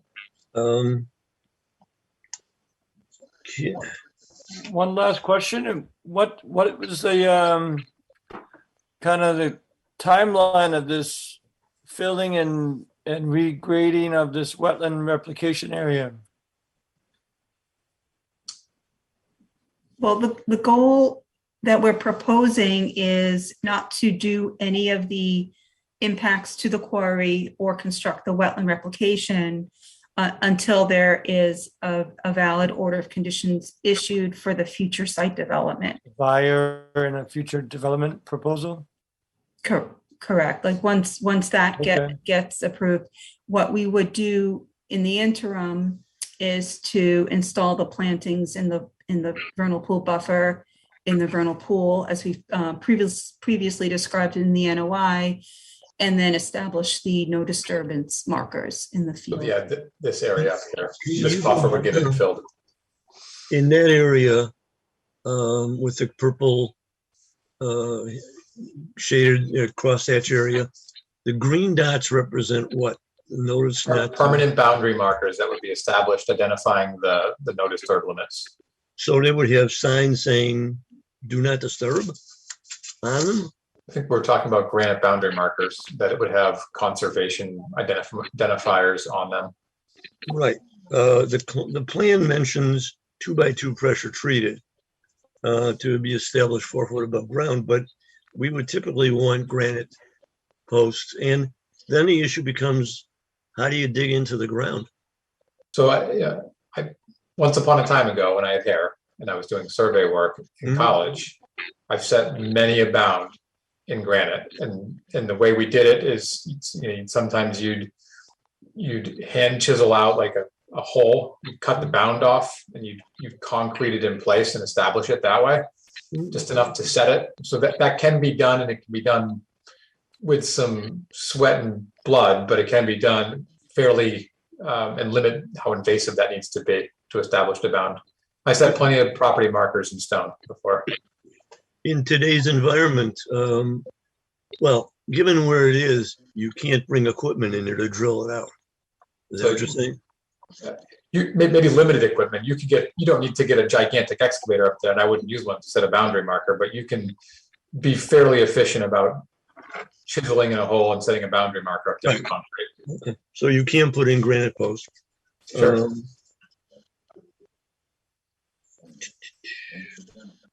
Is it possible, I'd like to see a proposed sign of what it say, a vernal pool, I'd just like to see, it would be nice to have a proposed sign. If you want specific language on the marker, we'd be happy to have that as a condition of approval. Okay. Propose anything on our details? I don't remember offhand, but we No, can. I don't recall specific language other than it being a conservation marker, but if there was Yeah. specific language that the commission preferred, we'd be happy to do that. Okay. I got a note here that the plan is inaccurate. Location of the conservation markers says to refer to note 1, and it's actually note 2. Sure, we can update that. Is that correct? We could make that change as well. Yeah. I mean, it's not made, it's just typo, but, and again, we're mostly concerned with the vernal pool being destroyed during development, future development. So there's no way to, I mean, you're right up against it in some cases. Well, yeah, and again, I know this was kind of the reservation about showing a specific concept. You use this for a general sense as to what a program could theoretically look like. But again, as we were just talking about a few minutes ago, any future program here would obviously be under your jurisdiction. And we would be working through very granular details of how the thing laid out, its proximity to specific resource areas, and a host of other items. This specific request is limited to your authorization to get no closer than the pink line. Infill the areas inside that pink line to reestablish the buffer zone. Fill in the quarry hole, and then create a replication area, as we discussed kind of in this green area here. The future items here, we'd be having very detailed conversations about layouts of building, its proximity to vernal pools, all those characteristics. And you could include a condition as part of this approval, which says that, it says exactly that, frankly, that this approval is relegated to those specific items and nothing more. And any future work is the subject of a future application. To repeat, you said no work on the land will begin until the property is sold to a buyer, and they'll take care of doing all this work? That's correct, right, Andrea? Yeah, except for my understanding, and maybe Chad can verify, are the vernal pool establishment of the no disturb zone. You'll do that before you sell it. Correct. Yep. And the reestablishment of those buffer zones which have been degraded interior to that pink line. So there's an area in here that you can kind of see that shadowed area that would be infilled with specific restoration plantings. This kind of in cut here, and then as well as this open area here would be restored immediately. The conservation markers established, and then no further work commencing until the commission had issued an approval for a future development program. And some of that was related to feedback we got at the last meeting, which was why fill the quarry hole before you need to fill the quarry hole. So we certainly could do it before then, but it seems prudent to wait until the overall site program is developed. The filling of the quarry hole becomes minor compared to creating the replacement, area for the quarry hole. Will that be done before if somebody starts building? It certainly could be. I mean, doesn't that, in other words, then all you gotta do is fill a quarry hole and build. All the prep work and preservation is done. Yeah, and I mean, if you were looking at it in terms of its sequencing, well, the commission could say, the restoration area for the future alteration of the quarry hole has to be constructed and established prior to that quarry hole having been filled. That could be a sequencing item. Well, I think that would be good. All right, so.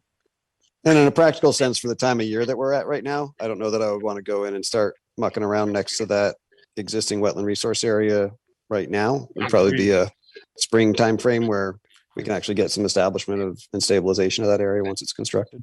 Agreed. Yeah, that's fine. We're trying to grant, I guess, is approval to put up boundaries of existing vernal pools, improve the vernal pool at the upper right, and then construct additional land at the bottom to replicate the land lost from the quarry hole. I think this one just perhaps it's a fine detail, but I think an important one. And the future alteration of the existing quarry hole, subject to the commission's approval of a future notice of intent application in support of a prospective development program. See, the important thing and what's really the impetus behind this entire application is of all the interested parties who have approached Chad and Sumco about purchasing the property, they've all said that the authorization to fill that quarry hole at a future date is important to any successful development program here. So we're not looking to do that work immediately, but acknowledging that the commission would authorize that as part of a future notice of intent application is important. It's an important consideration for this property to move forward any future transaction. I don't have a problem with what you're saying. My only question after that is, if we fill in the quarry hole, what happens to the water that's displaced? It's a good question. So that was actually brought up as part of DEP's comment, and it was part of one of the other comments we had here. So the water that would get displaced as part of that, the volume that would be in there, would be part of what we would analyze collectively as a team and as an applicant as part of the pre and post stormwater analysis. So what we would have to do is analyze the hydrology of that quarry hole, of the site in its entirety, how that would function in its pre-development condition and then post-development condition. And if it was determined that runoff from that quarry hole was headed in a different direction and may have some potential downstream impact, we have to mitigate that as part of the development program stormwater management system so that the hydraulics were similar to what was happening in the existing condition. And that would be something we'd be analyzing with you, your peer review consultants in your professional team as part of a future application. So again, if you were given what are you looking for, NOI today?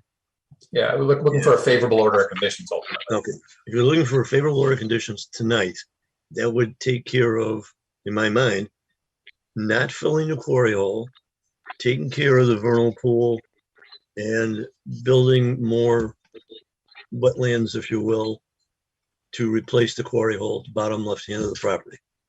With a clarifying point on the quarry hole. We wouldn't fill it now, but that the wetland mitigation in the front is compensation for future filling that is approved, subject to future NOI. We're looking to do the you want to put in the area that's green at the bottom. Correct. Yeah. Correct. With an acknowledgement, though, however, with an acknowledgement that that is in compensation for the commission's future authorization to fill the quarry hole. The filling of the quarry hole would be subject to a future notice of intent application, but that it would be essentially approved as part of that future work, acknowledging that we have to go through all the technical items with you and the commission as well. The only thing I'm questioning now is, I agree, or I'd love to see you, do whatever you're gonna do at the bottom to make the agreed, higher. Hello?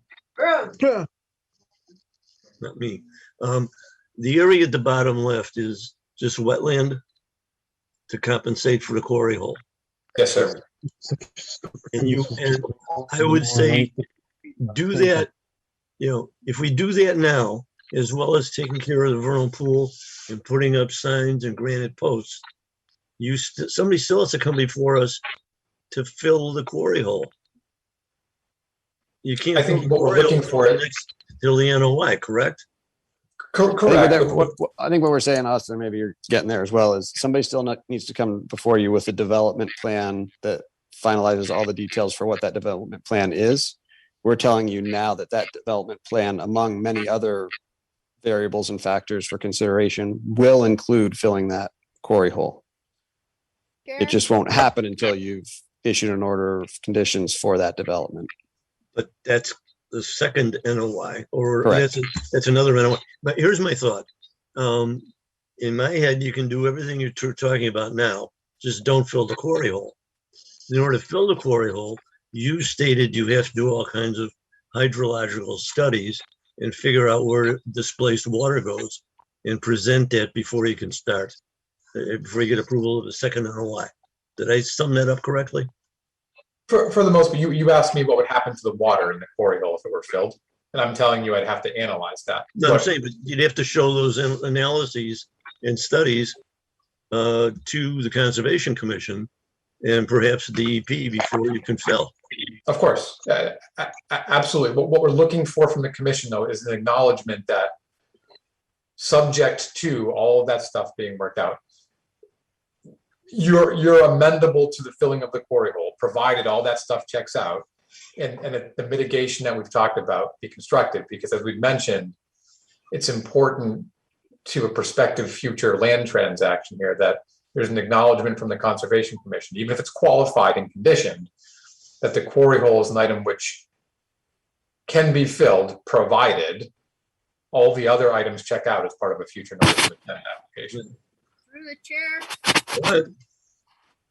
They can't sell this property unless we approve that at some future date, this quarry hole can be filled.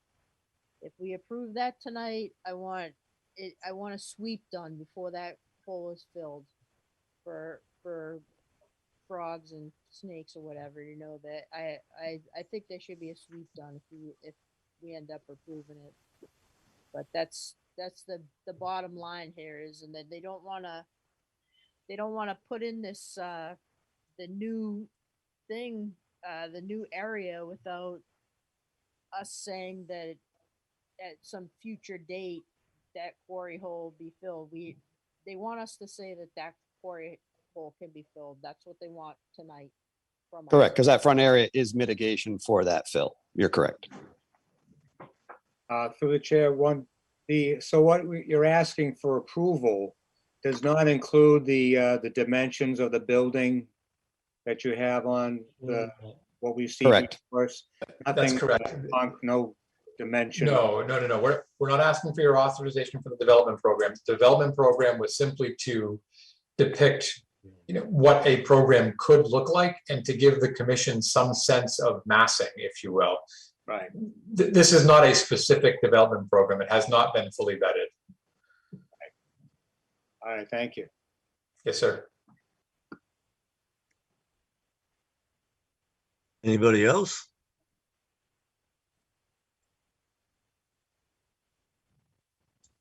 I guess not to beat this horse, Austin, and I'm sorry, the other fellow's name? Chad. Just with your expertise, a building that's like the size of that would need to be stormwater infiltration, and where would it be treated and directed back to the vernal pool, or where would you consider treating this runoff? So there's a couple things. The majority of the property actually drains zooming out a little bit, actually drains down towards, there's an old stormwater basin here that's predominantly, I suspect, associated with the highway and perhaps some of this Runoff. parking area. Runoff from the highway, yep. Yep, and then it kind of flows through a resource area in here. And ultimately, I'm assuming gets piped and collected and then routed The resource underground. area is a pretty linear storm ditch as well. That is a resource area nonetheless, but Yeah, you can see associated it. with it. This Very color linear. shows it better. Yep. So this is that stormwater basin. It's Yep. got outlet control. It's what Chad described. It's basically a very rectangular ditch. Yep. And it gets piped. Majority of the runoff from this property is conveyed into that direction where it gets piped. Existing right now. Correct, yes, sir. What we'd be doing as part of the future program is looking at the hydrology of the vernal pool and trying, to match it by way of stormwater treatment, and working with stormwater management systems that would collect, convey, detain, infiltrate, what have you, to mimic that hydrology. Similarly, we would be doing the same and finding those watershed breaks for this. That would entail, perhaps subsurface stormwater management underneath the parking lot, maybe some surface basins up top to the extent that we can accommodate it. Various measures, low impact design, if they were suitable, to kind of match and mimic hydrology here. So you think something like that's attainable and feasible? I do, yes, sir. Okay, okay.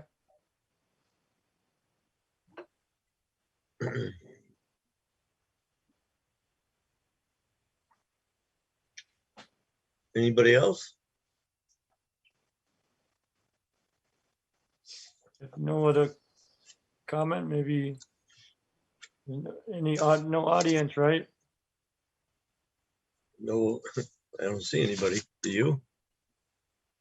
No. There's no one waving their hand. I'm pretty sure I know exactly who the two people who are left in the audience are. Okay.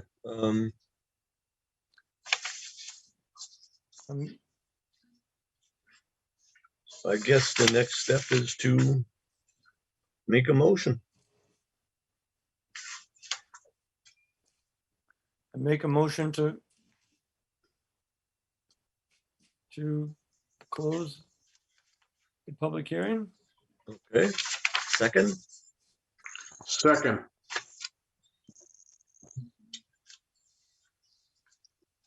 All right, the motion to close made by Vivaldi, seconded by Mr. Comack. I'm going to do a roll call in a second. Chairman Lazaris, yes. Secretary Vivaldi, Yes. Commissioner Comack, Yes. Commissioner Wojcik, Yes. Commissioner Athos, Yes. Commissioner Green,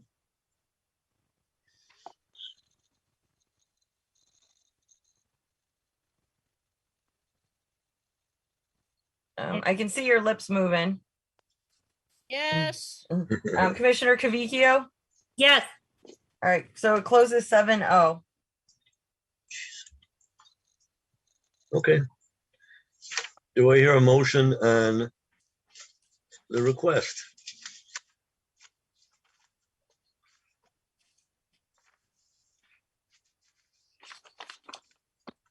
I make a motion to approve the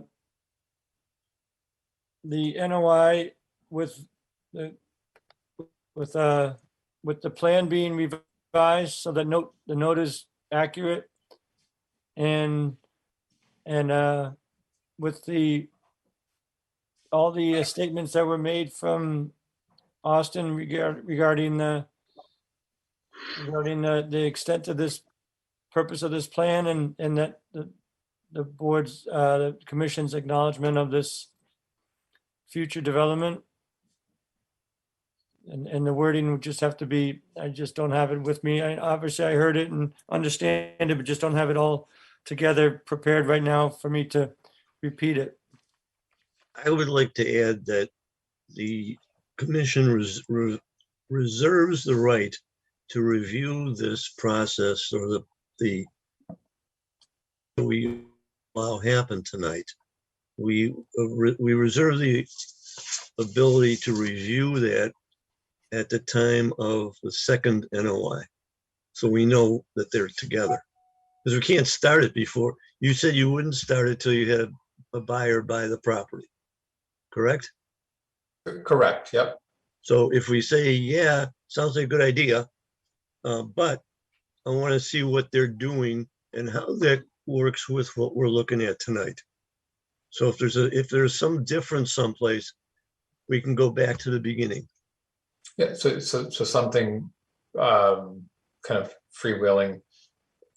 The filling of that quarry hole is not authorized to be commenced until the Conservation Commission has reviewed details of a future development program. Correct. Does that make sense, everybody? I think that seems reasonable. Hmm. Chad, I don't know if you want to provide an opinion. Yeah, I think it's more talking about the sequence and when that happens versus whether it's permissible to happen, right? They want to look at a future NOI and confirm that the elements that aren't addressed in our fill and mitigation strategy are addressed by that future NOI. So yeah, I think filling of the quarry hole would not commence until they've reviewed and acted on and provided an order of conditions on a future NOI for the development program. Add that as a condition. I'm agreeable to that. You're a second? Right, Seconded. so far, are you guys gonna do 1 through 50 or just 1 through 20? I mean, this is a pretty serious file to just, let the applicant come up with conditions. Did you guys read any of the checklists that I suggested? It's pretty typical with replication. If you guys read it and you don't need the checklist, that's fine. If you just want to go with 1 through 20 and then adding their condition 21, you don't want to do a local 1 through 50 and no local checklists. Yeah, I would like to add checklist K and L. The wetland scientist, have a wetland scientist on staff for when this replication is ongoing. Are you guys aware with our local conditions in our checklist? Lucy, you asking if we're aware of them? Yes. Have you Yes. ever looked at our local ordinance and seen any of our local checklists? Checklist K, projects within altering, bordering, land subject to flooding and ILSF. The compensatory flood storage area shall be constructed prior to any filling of land subject to flooding. Checklist L, projects which alter BVW and IVW. It's basically 1, 2, and 3. The compensatory flood. It's pretty basic stuff that I'm sure you guys are aware of. Yeah, we're familiar. There's no floodplain impacts or compensatory storage being contemplated, but we're familiar with it. I said BVW. I didn't. What did I say? I don't believe I said. You said, Okay, you said, well, yeah. It doesn't matter. I mean, we're familiar with the checklist and happy to comply as they're applicable. Okay, And Lucia, I it's think you really might. if the commission, it's fine if 1 through whatever you guys just tell me what. And I think I'm also not there. Sorry, go. I offer. thought you could have. All right, through the chair. So I to amend the original motion to include the following conditions. Checklist K and L, that's been mentioned already. The compensatory bordering vegetated wetland isolated area shall be constructed prior to any filling or bordering vegetated wetland. And all revegetation of resource areas shall be performed according to the replication plan on file. The proposed replacement area shall meet or exceed the general performance standards outlined, sections 10.55, parentheses 4, parentheses B-7 of 310 CMR. Should the replacement area fail to meet any of these standards, the commission reserves the right to require measures necessary to achieve compliance. And another condition is a wetland specialist shall be on site during construction of the wetland replication area and shall supervise its construction. 2 reports prepared by the wetland specialist shall be submitted annually to the commission by May 1st and September 1st of each year for 2 years. Each report shall include an observed species list, relative abundance of each species, percent cover of wetland and upland species, the visibility of the plantings, and proposed remedial measures to ensure that at least 75% of the surface of the replication area be reestablished with endogenous wetland plant species within 2 growing seasons. Said report shall include enough photographs for proper coverage of issues, points being addressed. If monitoring data indicates that this objective cannot be met, a corrective plan of action shall be submitted to the commission for approval and implemented under the supervision of the wetland specialist. No certificate of compliance will be granted by the commission until such time as a replacement area has been found to meet these standards. Amen. And add that the signs for the vernal pool be reviewed and approved by staff or Prior to installation, prior to installation. we're amendable to that as well. Possibly get a sweep of the quarry hole before they fill it in for frogs or whatever. We do that at work sometimes. You're just talking like a capture thing. So as we draw it down before we fill it, if there's anything hopping around, get it out of there. Is that what you're talking about? Talking about, you got it, Chad. All right.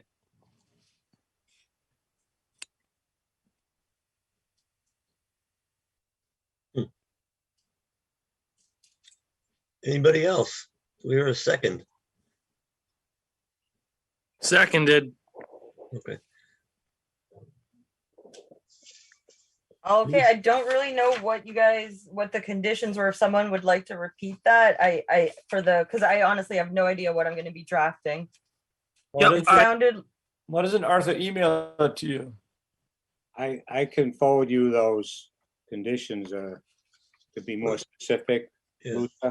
So, I mean, but we really need to say it on, so is it a standard order conditions 1 through 50, the local, adding the local conditions, or are you just using the DEP wetlands? I'm assuming you want 1 through 50 because you very rarely do 1 through 20. Right. Right. All right. And then we're going to add Amanda's condition about, is there like a technical name for it? Like a capture and release or something of the area, or is it called a sweep? Call it a sweep, but I don't know. I'd have to ask. I'll try to figure out like the best wording for it. And then someone else mentioned a condition about that they're not to fill the quarry hole until there's a new NOI and a new order of conditions with calculations. Yes. Was that correct? Did I hear that right? Yes. Yes. Lucia, it would be to until they demonstrate regulatory compliance with impacting the ILS stuff. No, I don't believe so. I believe we would be waiting until the actual applicant has a buyer, until we demonstrated that there's a use to this, and until we have that use presented to us. Right, through the NOI process, that's when the documentation will be provided. Am I wrong in that understanding? That's correct. Okay, yeah. So is it until they have a new order of conditions or a new NOI? Because I mean, the new notice of intent doesn't really make any sense, because just because they put in a notice of intent in front of you doesn't mean you're going to approve it. So no filling of the quarry in any work until an order of conditions is in their hands and past the appeal period. We have to be very specific about That this. makes sense to me, Lucia. Because you guys are saying a lot of stuff, and you really have to be specific, especially on a project like DEP is going to be looking at this too. So if it's worded, not great, there's a chance that they're going to appeal it. So you want to make sure that we're getting this locked in as well as possible. You're right. It should be So- order of conditions, not notice of intent. Anybody can file a notice of intent. All right. So, and then someone else mentioned you want granite posts. So you want the Yes. plan changed? Only to indicate it's granite. All right. And then And there was a note, note 1 is, I think, under note 2. Yeah, we can amend the note reference. I think Mr. Vivaldi had mentioned that in his original motion. I think right now the plan says it's 2x4s. It doesn't say granite posts. Right. No, we want to change that to granite posts, and we also want to fix the notation numbers.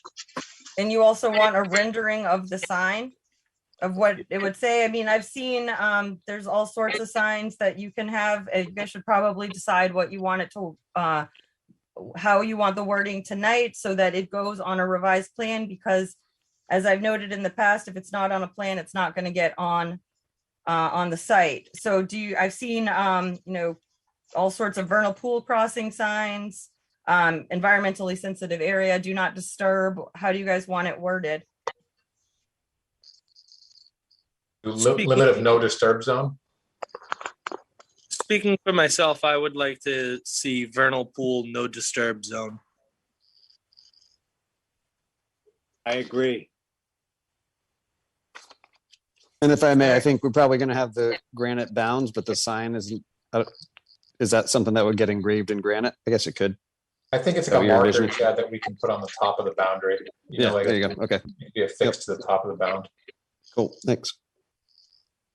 And then I thought I heard Stuart say that he wanted that work done first, or did I miss you say that you want the restoration area and the post put in under this? Or is this just something that you guys are going to vote on and just let it sit until the next person comes in? I thought I heard like an hour ago, you say that you wanted the vernal pool restoration and you wanted all the posts put in. That's what I said before. And the only thing they can't do is fill a quarry hole. So they Well, I should mean, be- altering, the replication of the bordering vegetated wetlands is going to be some pretty intense. I wouldn't agree that you should be doing that, unless you know for a fact that they're going to be filling in the quarry hole. So I think those two need to. I am not making that noise. I don't know what that is. So you want the bordering, you want the replication area done part of this, without the quarry getting filled in? Yeah, I'm suggesting that that's what they're asking for in this NOI. I think we were asking for, we wouldn't do the replication work unless the quarry hole was filled in. They're kind of hand in hand. And I think that's what Lucia's getting at. Lucia, correct me if I'm wrong, but I think we wouldn't do that work. They're kind of related to each other. We would immediately put in the boundary markers on the vernal pool as well as infill the buffer zone, and would commence with the restoration of the quarry hole subsequent to the Conservation Commission's formal approval to fill that in with a forthcoming and future notice of intent application and a presumptive positive order of conditions. We wouldn't do the replication work presumptively though, or speculatively. Okay. So ostensibly, all you're going to be doing is putting in granite bounds and signs? Immediately, correct. And you'll fill in or do something? And buffer zone plantings. And buffer zone plantings.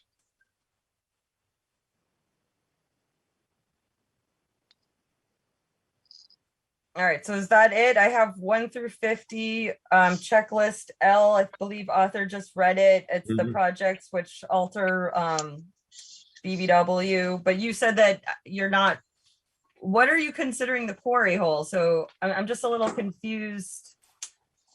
The quarry As hole to- is the approximate 3,400 square foot area located in the Yeah, northwest. but no, corner of no, the she's property. asking about it, the resource area. That's just ISLF, all right? Yeah, and that's what I read, and you guys said that I was reading it wrong. So No, I'm sorry, just a little. I thought I heard bordering land subject to flooding. That's why I Yeah, apologize. it's BLSF/ILSF in our local ordinance, but I mean, I think checklist L, which is what author read in length, and it's for BVW and IVW replication. It talks about everything he just said about the wetland specialist. That it's pretty typical that we put that on if there's any replication. No objection. Yeah, and Lucia, I think that's what we're talking about creating down there anyway, is something along those lines. So it's probably appropriate for those standards to be included. All right, so far I'm just gonna read these over because I just want to make sure this is getting written down right. 1 through 50, checklist L regarding replication, a capture, release, sweep of the critters. I'll figure out what the technical term for that is. LEC, if you guys could figure that out, if there's an actual name for it, I'm sure there is. Another condition, no filling of the quarry hole until a new order of condition is past its appeal. And with the calcs, granite posts need to be revised on the plan. We need a rendering of the signs to read vernal pool, no disturb.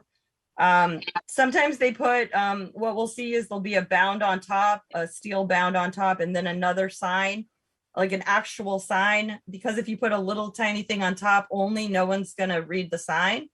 So I would suggest a steel marker on top, like you see on like a trail or something, and then an actual foot by foot, 12 inch by 12 inch sign that says vernal pool, no disturb zone, or environmentally sensitive area. We'll work with Andrea to create that. Yeah. And then it sounded like there's a condition in agreement that you would immediately restore the vernal pool restoration as shown on that purple hatched area and install the granite posts. Correct. And then, Lucia, one last thing regarding the wetland replication areas, just to clarify now, it seems like the commission has landed on that, is that construction of the wetland replication area will not occur until the order of conditions is issued for the future site development. That incorporates the ILSF impact. So that's sort of like the compensation for that ILSF. I don't understand what you said. So are you saying that, like, is this sort of just to get someone to buy? I'm just like I'm confused what you just said. Can you repeat that? Oh, well, it's I guess it goes in tandem with the ILSF, is that the ILSF impact and associated compensatory wetland replication area won't occur until the order of conditions is issued for the future site development. So it's just, you can kind of lump them all together. Yes, I didn't say that. Did I? I'm so confused at this point. Yeah. And I thought I just said that. I thought that was one of the conditions. There'll be no filling of the quarry hole. I guess, yeah, no filling of the quarry hole or replication. There you go. I never said Thank no you. replication. So it would be no filling of the quarry hole or replication until a new order of conditions is issued and past the appeal date. Correct. Thank you.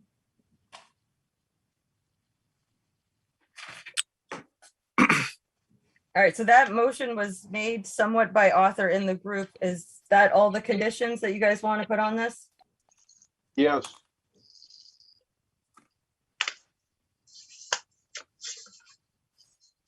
Roll call vote? Well, I need a second. Oh, I thought we had a second. Oh, I seconded it earlier. But I'll second it again with all these Oh. conditions. All right, I'll do a roll call. Chairman Lazaris, Yes.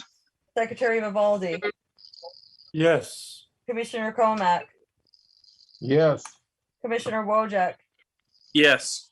Commissioner Athos, Yes. Commissioner Green, I don't think we can hear you. Yes. Thank you. Commissioner Cavicchio. Yes. All right, it passes with all those conditions, unanimous. Thank you very much. Yeah, thank you, everybody. I know this was unconventional. Appreciate you working through it with us. Well, Thank you. Take care, everyone. Appreciate Good it. evening. Good night. Right.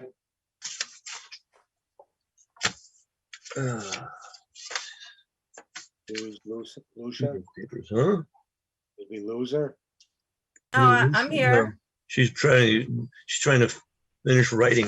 Yeah. I'm gonna- I'm Yeah, I gonna don't move- need to have my camera on per the law, but I'll keep it on.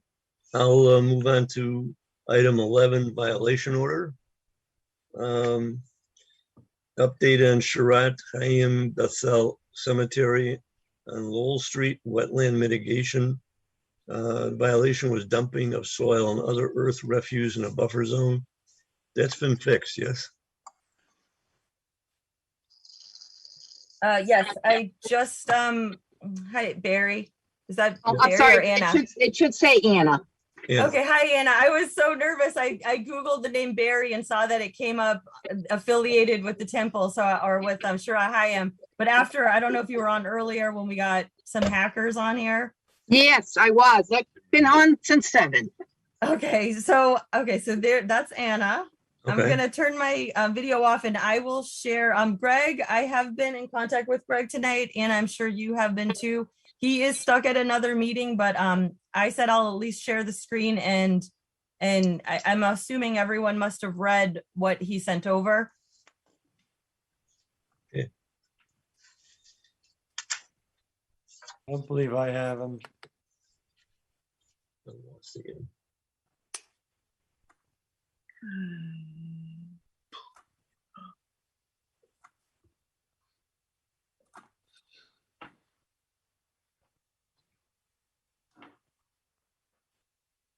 No. You could read it.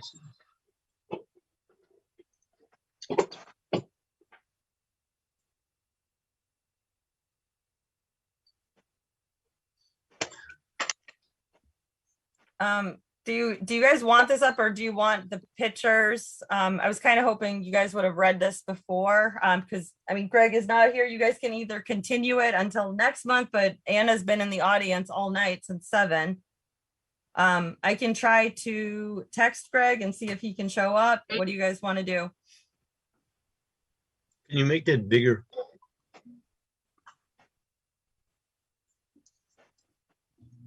Bigger? Yes, I can read that now. No, it's fine.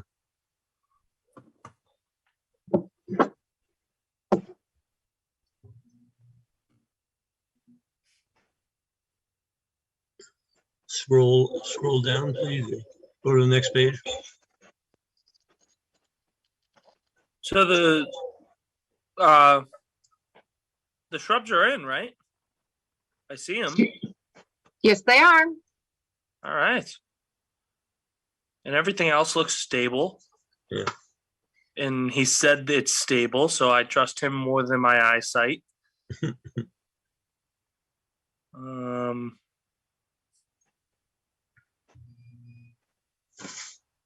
the fill is gone. Mostly. Most importantly. So, I mean, I feel great about this.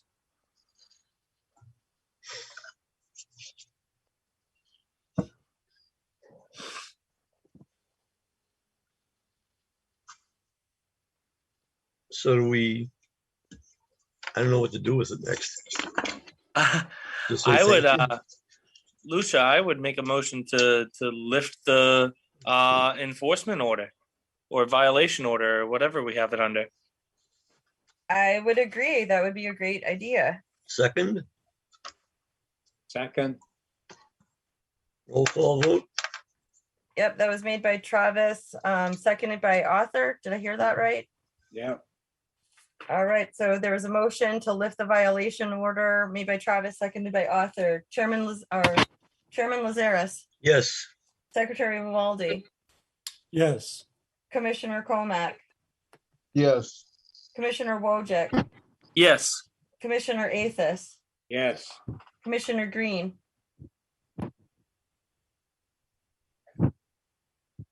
All right, I see her. Commissioner Cavicchio. Yes. Yes, so it passes 7-0. Thank you very much, Anna. Thank you, everyone. Good night. Good night. Thank you, Anna. For putting up with us. Item 12, enforcement order, violation order, continued enforcement order issued to Daniel Ruiz, the property known as 44 Bartholomew Street, Peabody, Mass. Alleged violation is bringing multiple truckloads of fill to the site. The buffer zone and resource area was altered. A valid order of conditions has never been issued for said work. We said we would continue it until this year when vegetation is grown in. Lucia and I and Will were there, right? No, this is Oh, 44 Bartholomew. Oh, you're right. This is different. Hi, Commission members. This is Bill Manuel from Wetlands and Land Management. Hi. This is a violation that occurred in 2019. The owner, not knowing what the wetland regulations were, brought in some fill to grade off the backyard. A lot of that fill ended up in wetlands. I created a wetland restoration plan, which you approved, and we immediately commenced to remove that fill. The wetland was restored quite nicely in 2019, and I submitted an end of season monitoring report to your commission at the end of 2020. The wetland had grown in very nicely, was virtually 100% restored with vegetation. The only reason we didn't close it out at the end of last year was the buffer zone, the lawn cover in the buffer zone had not fully vegetated. It was still a little bit thin and patchy. So we've had the benefit of another growing season, and plus Daniel had done some work here, brought in some more topsoil to top dress the area and reseeded it. And it's come in quite nicely in uniform. So I did submit a report documenting that, and I'm asking that the commission now approve the work that's been done and issue a return to compliance letter. Do I hear a motion? So moved. Second? Roll call vote? Yep, made by a motion to withdraw, I'm assuming. Yeah. Seconded by Amanda. Has anyone been to the property other than Bill's pictures? I have not. I could share my screen and show you the pictures. I saw your pictures. I just want, just verification on our side. Bill, I'm not denying. I just wondering if Lucia had a chance to get out there. I have not, but I will if you want me to. No, I'm just curious. I'm fine with the issuance removal of the enforcement order, but just question. Good question. Well, I mean, Fortunately, you a guys picture's can, worth 1,000 words. Right, but there are pictures, so.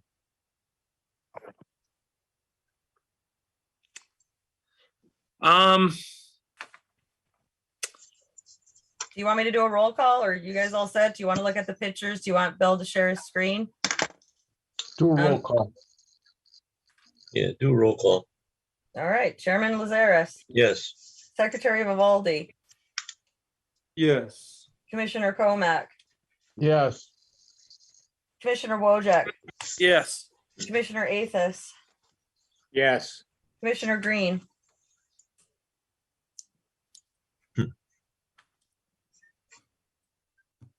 Commissioner Cavicchio. Yes. All right, it has been withdrawn 7. All right. Good to get that one off the agenda. Thank you. Thank you. An enforcement order issued to Pedro Polini for work located at 60 Warren Street Extension. Property owner has done various projects in the riverfront without a permit from the commission. Most egregious issue was a failing retaining wall in the stormwater drainage pipes into Proctor Brook. I remember this. It was going back a while. Oh, yeah. How come I can't get this to do what I want it to do?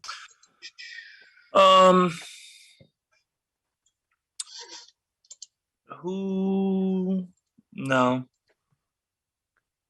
Why is the city taking their time on it? The city attorney doesn't want to provide guidance?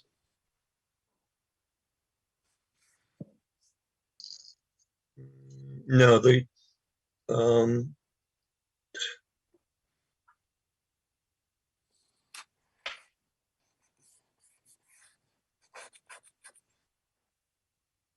Lucia, I, and Will were out there recently, and the retaining wall is still retaining, from what we could tell.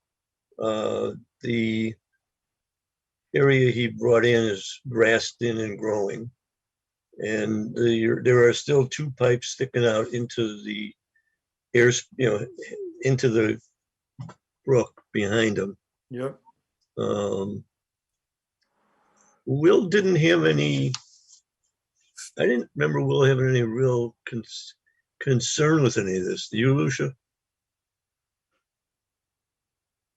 Will wanted to put it on the Conservation Commission. It's your guys' job to figure out what you want, to be done. And he put it on the city solicitor.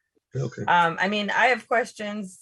I mean, I really need, I need to know, like, do you guys, someone needs to sit down with the city solicitor, because the guy put fence posts on city property. There's a possibility someone could crash their car into them. Do we want to keep those there? He just has like 4 or 5 I want to say it's 4 or 5 posts, just, right on the street with no fence on it, because he was told to stop work because it's not his property. And then this is also the one that he put the drainage, street drainage. So he created now a new non-point source discharge into the river from the street runoff.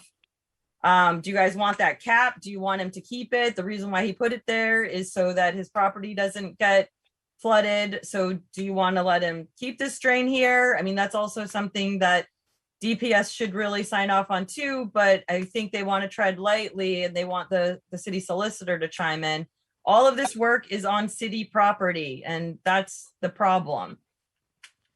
So, and the gentleman, this all came kind of to a halt because COVID hit. And so he kind of got a pass for a few months, but now that I'm back at work, and, it's like, we can't, I guess we can just forget about it if you guys just want to, let's see what happens if the wall's going to fall into the river, and then deal with it then. Or do you want to try to come up with a plan? Like, I can't do this on my own. You guys need to support me. I need help on this. I can't just decide what to do. Go ahead, Travis. Thank you, Stu. I was going to say that if the wall erodes, the wall erodes. I don't think that's the end of the world, but I am more frustrated about the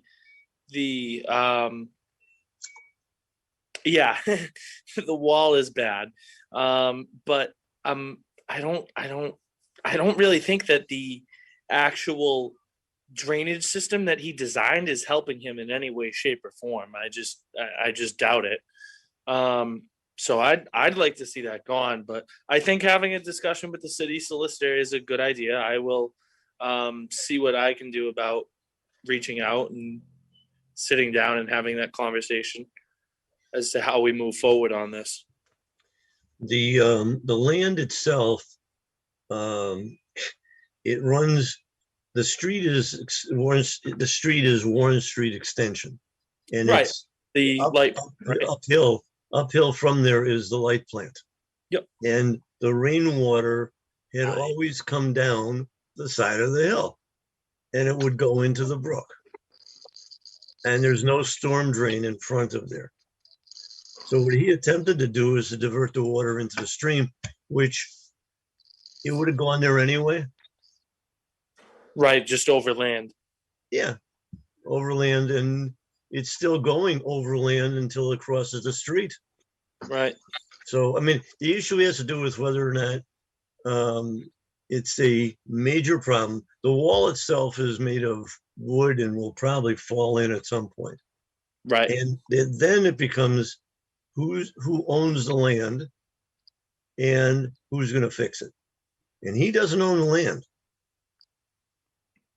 The city does, or either the city does, or the electric power light does. Lucia, is it city or PMLP? You just said it's land. I mean, I think they're one and the same. It's either it's probably PMLP because he tried to buy the property after he told you guys he had no money to fix all of this. He tried to buy the property from the city, but the reason why the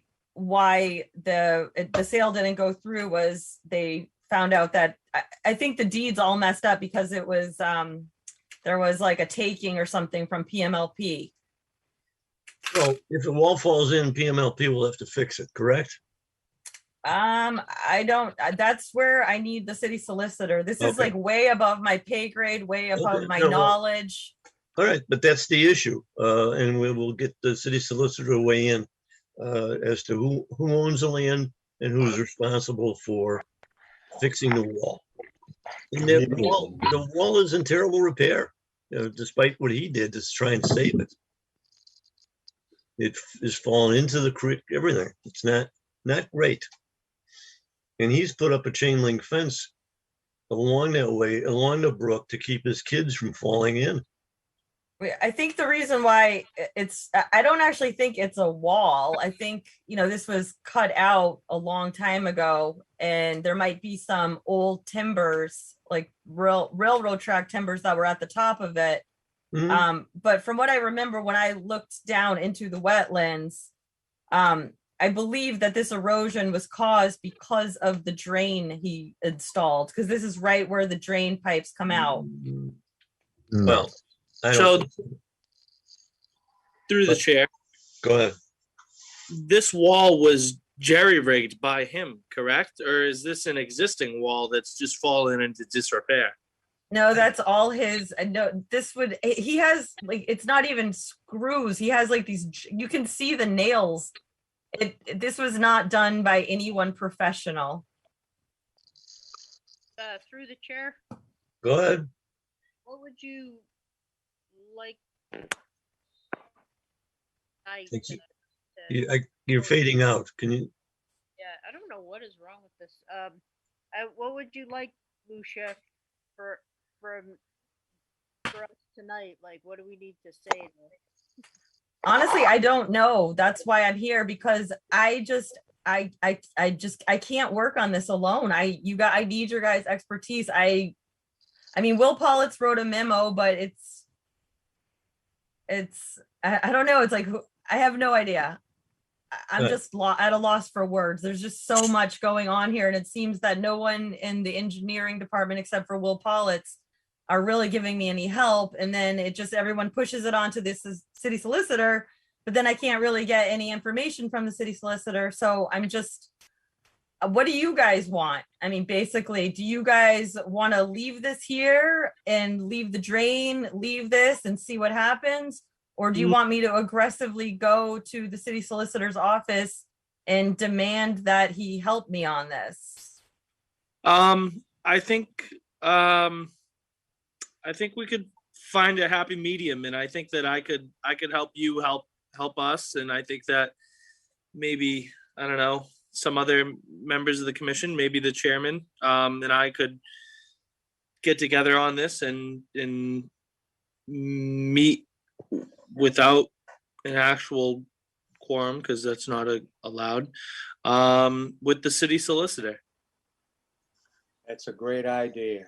I'm And good I with don't think it would be ready for the next meeting, because that is 2 coming weeks. up quick. Yeah. Yeah. But I'm good with that, Travis. And in the meantime, I would say just let it be, because nothing's happened. He did bring in Phil. It is growing. It's not like the wall is a wall. He'll have to figure it out, or city will. And I think the issue is who owns it. That's all. So, and if the drain can be capped or filled or something, that's not a big deal. The issue then becomes, where does the water go? Mhm. And that's where I think we have to get somebody like Bill Stansfield to get involved. Probably Will Politz would be, but he's probably super busy. So am I hearing this right? Am I going to reach out aggressively to the city solicitor? No, Travis and I will. Okay. Well, we're going to support you and take care of talking to the city solicitor and get some It'll be direction the- on this. They'll be the good cops and you can be the bad cop. That's it. I mean, a long time ago when this thing first happened, I was the one that said we should, because I thought the city owned the land. And I don't know who does now, if it's city or PMLP. But Well, I mean, aren't they one and the same? I mean, it's No, they're separate. PMLP isn't. They're No, separate. it's not. Yeah, they're their own entity. All right. Well, I mean, if it's PMLP, then we can, then you can have them fix it if that's the case. So that's Well, why I wanted to have this conversation. In the original days, when I thought the city owned it, I suggested that we fix it and we take a lien on the guy's house to pay for it over 20 years or something. So it wasn't terrible. And now we find out the city doesn't own it. So I'm going back to the city solicitors to need direction. But I still think that if you cap the drain, it's going to cause other problems.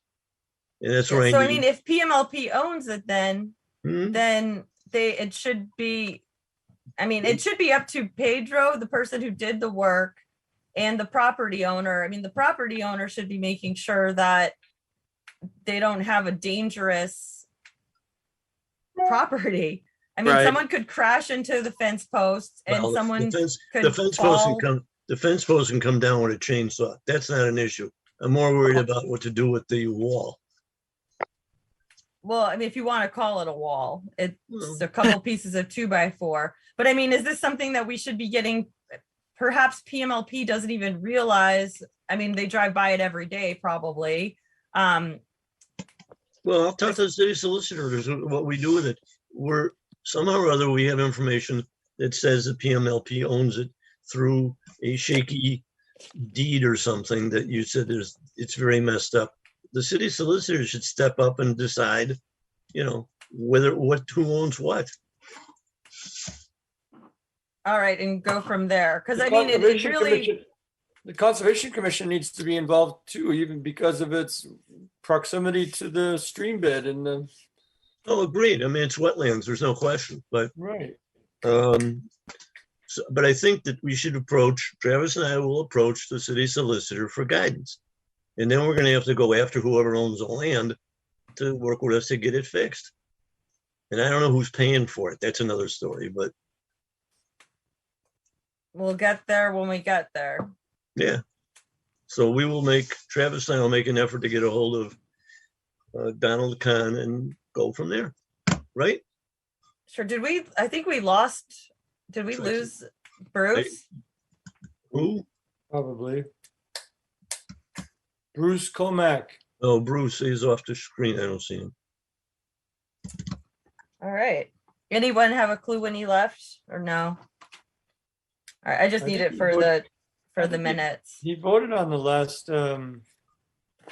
Yeah, he voted on. He just left Yeah, like 5 minutes ago. All right, so 10:20. good enough. Well, hopefully for the law it is, but all right. All right, so I will wait to hear from Travis and Stuart on 60 Warren Street. Thank you. Do we motion to continue? So move, motion to continue. I'm not going to do a roll call if you guys just want to raise your hands. It's not really a public hearing, so. That's fine. Who seconded it? Okay, raising my hand. So wait, it was made by author, seconded by who? I'm sorry. Travis? Travis. Okay, and it passes 6-0 with Bruce not voting, or 6-1 with no Bruce. Okay. Moving on, other and discussion items. The status of CPC filing for cleaning up Elginwood Pond and Mill Pond. We recently received a vote from City Council to appropriate the money to do this. Work's expected to be done in the spring, early spring, to hydro rake out Elginwood Pond and Mill Pond. And I'm still waiting for approval to where we get rid of the debris. Now I'll work on that with Bob Bossier and get that done. Did I miss anything on that, Lucia?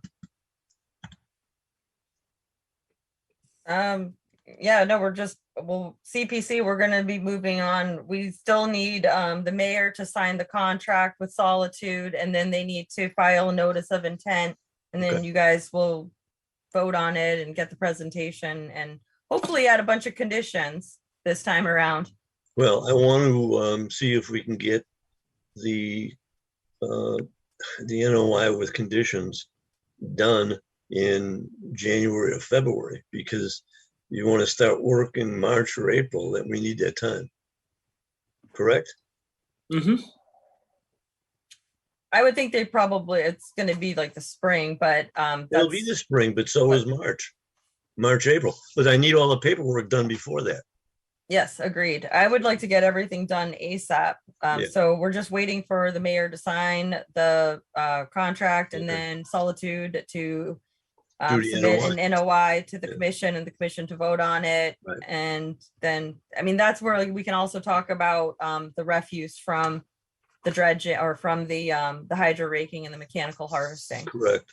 Just to clarify, the NOI, I'm sorry, Solitude's contract is we have a contract written with Solitude. The mayor has to sign, and it's only to write an NOI to do hydro raking. The contract covers every lake and pond in the city, so we don't have to keep going back every time we want to clean up a lake and pond.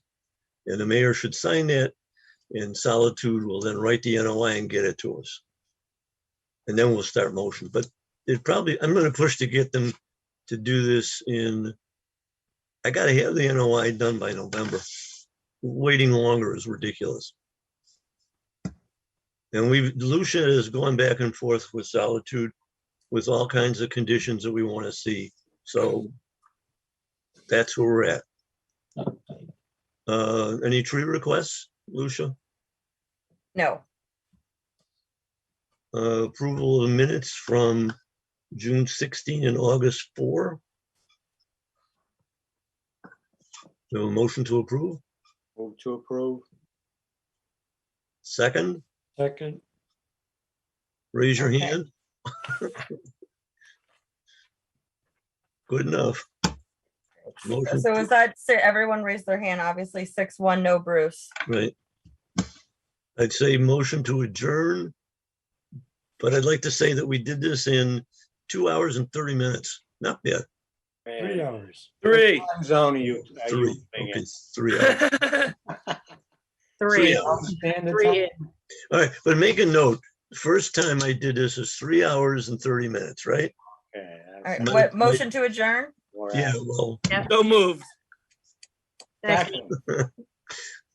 So the motion was made by Travis, seconded by Amanda. Did I get that right? sure. No? Who seconded I it? did. Okay, sorry. I'm not telling. Rita Marie, and can we just get a hand raise? Yes.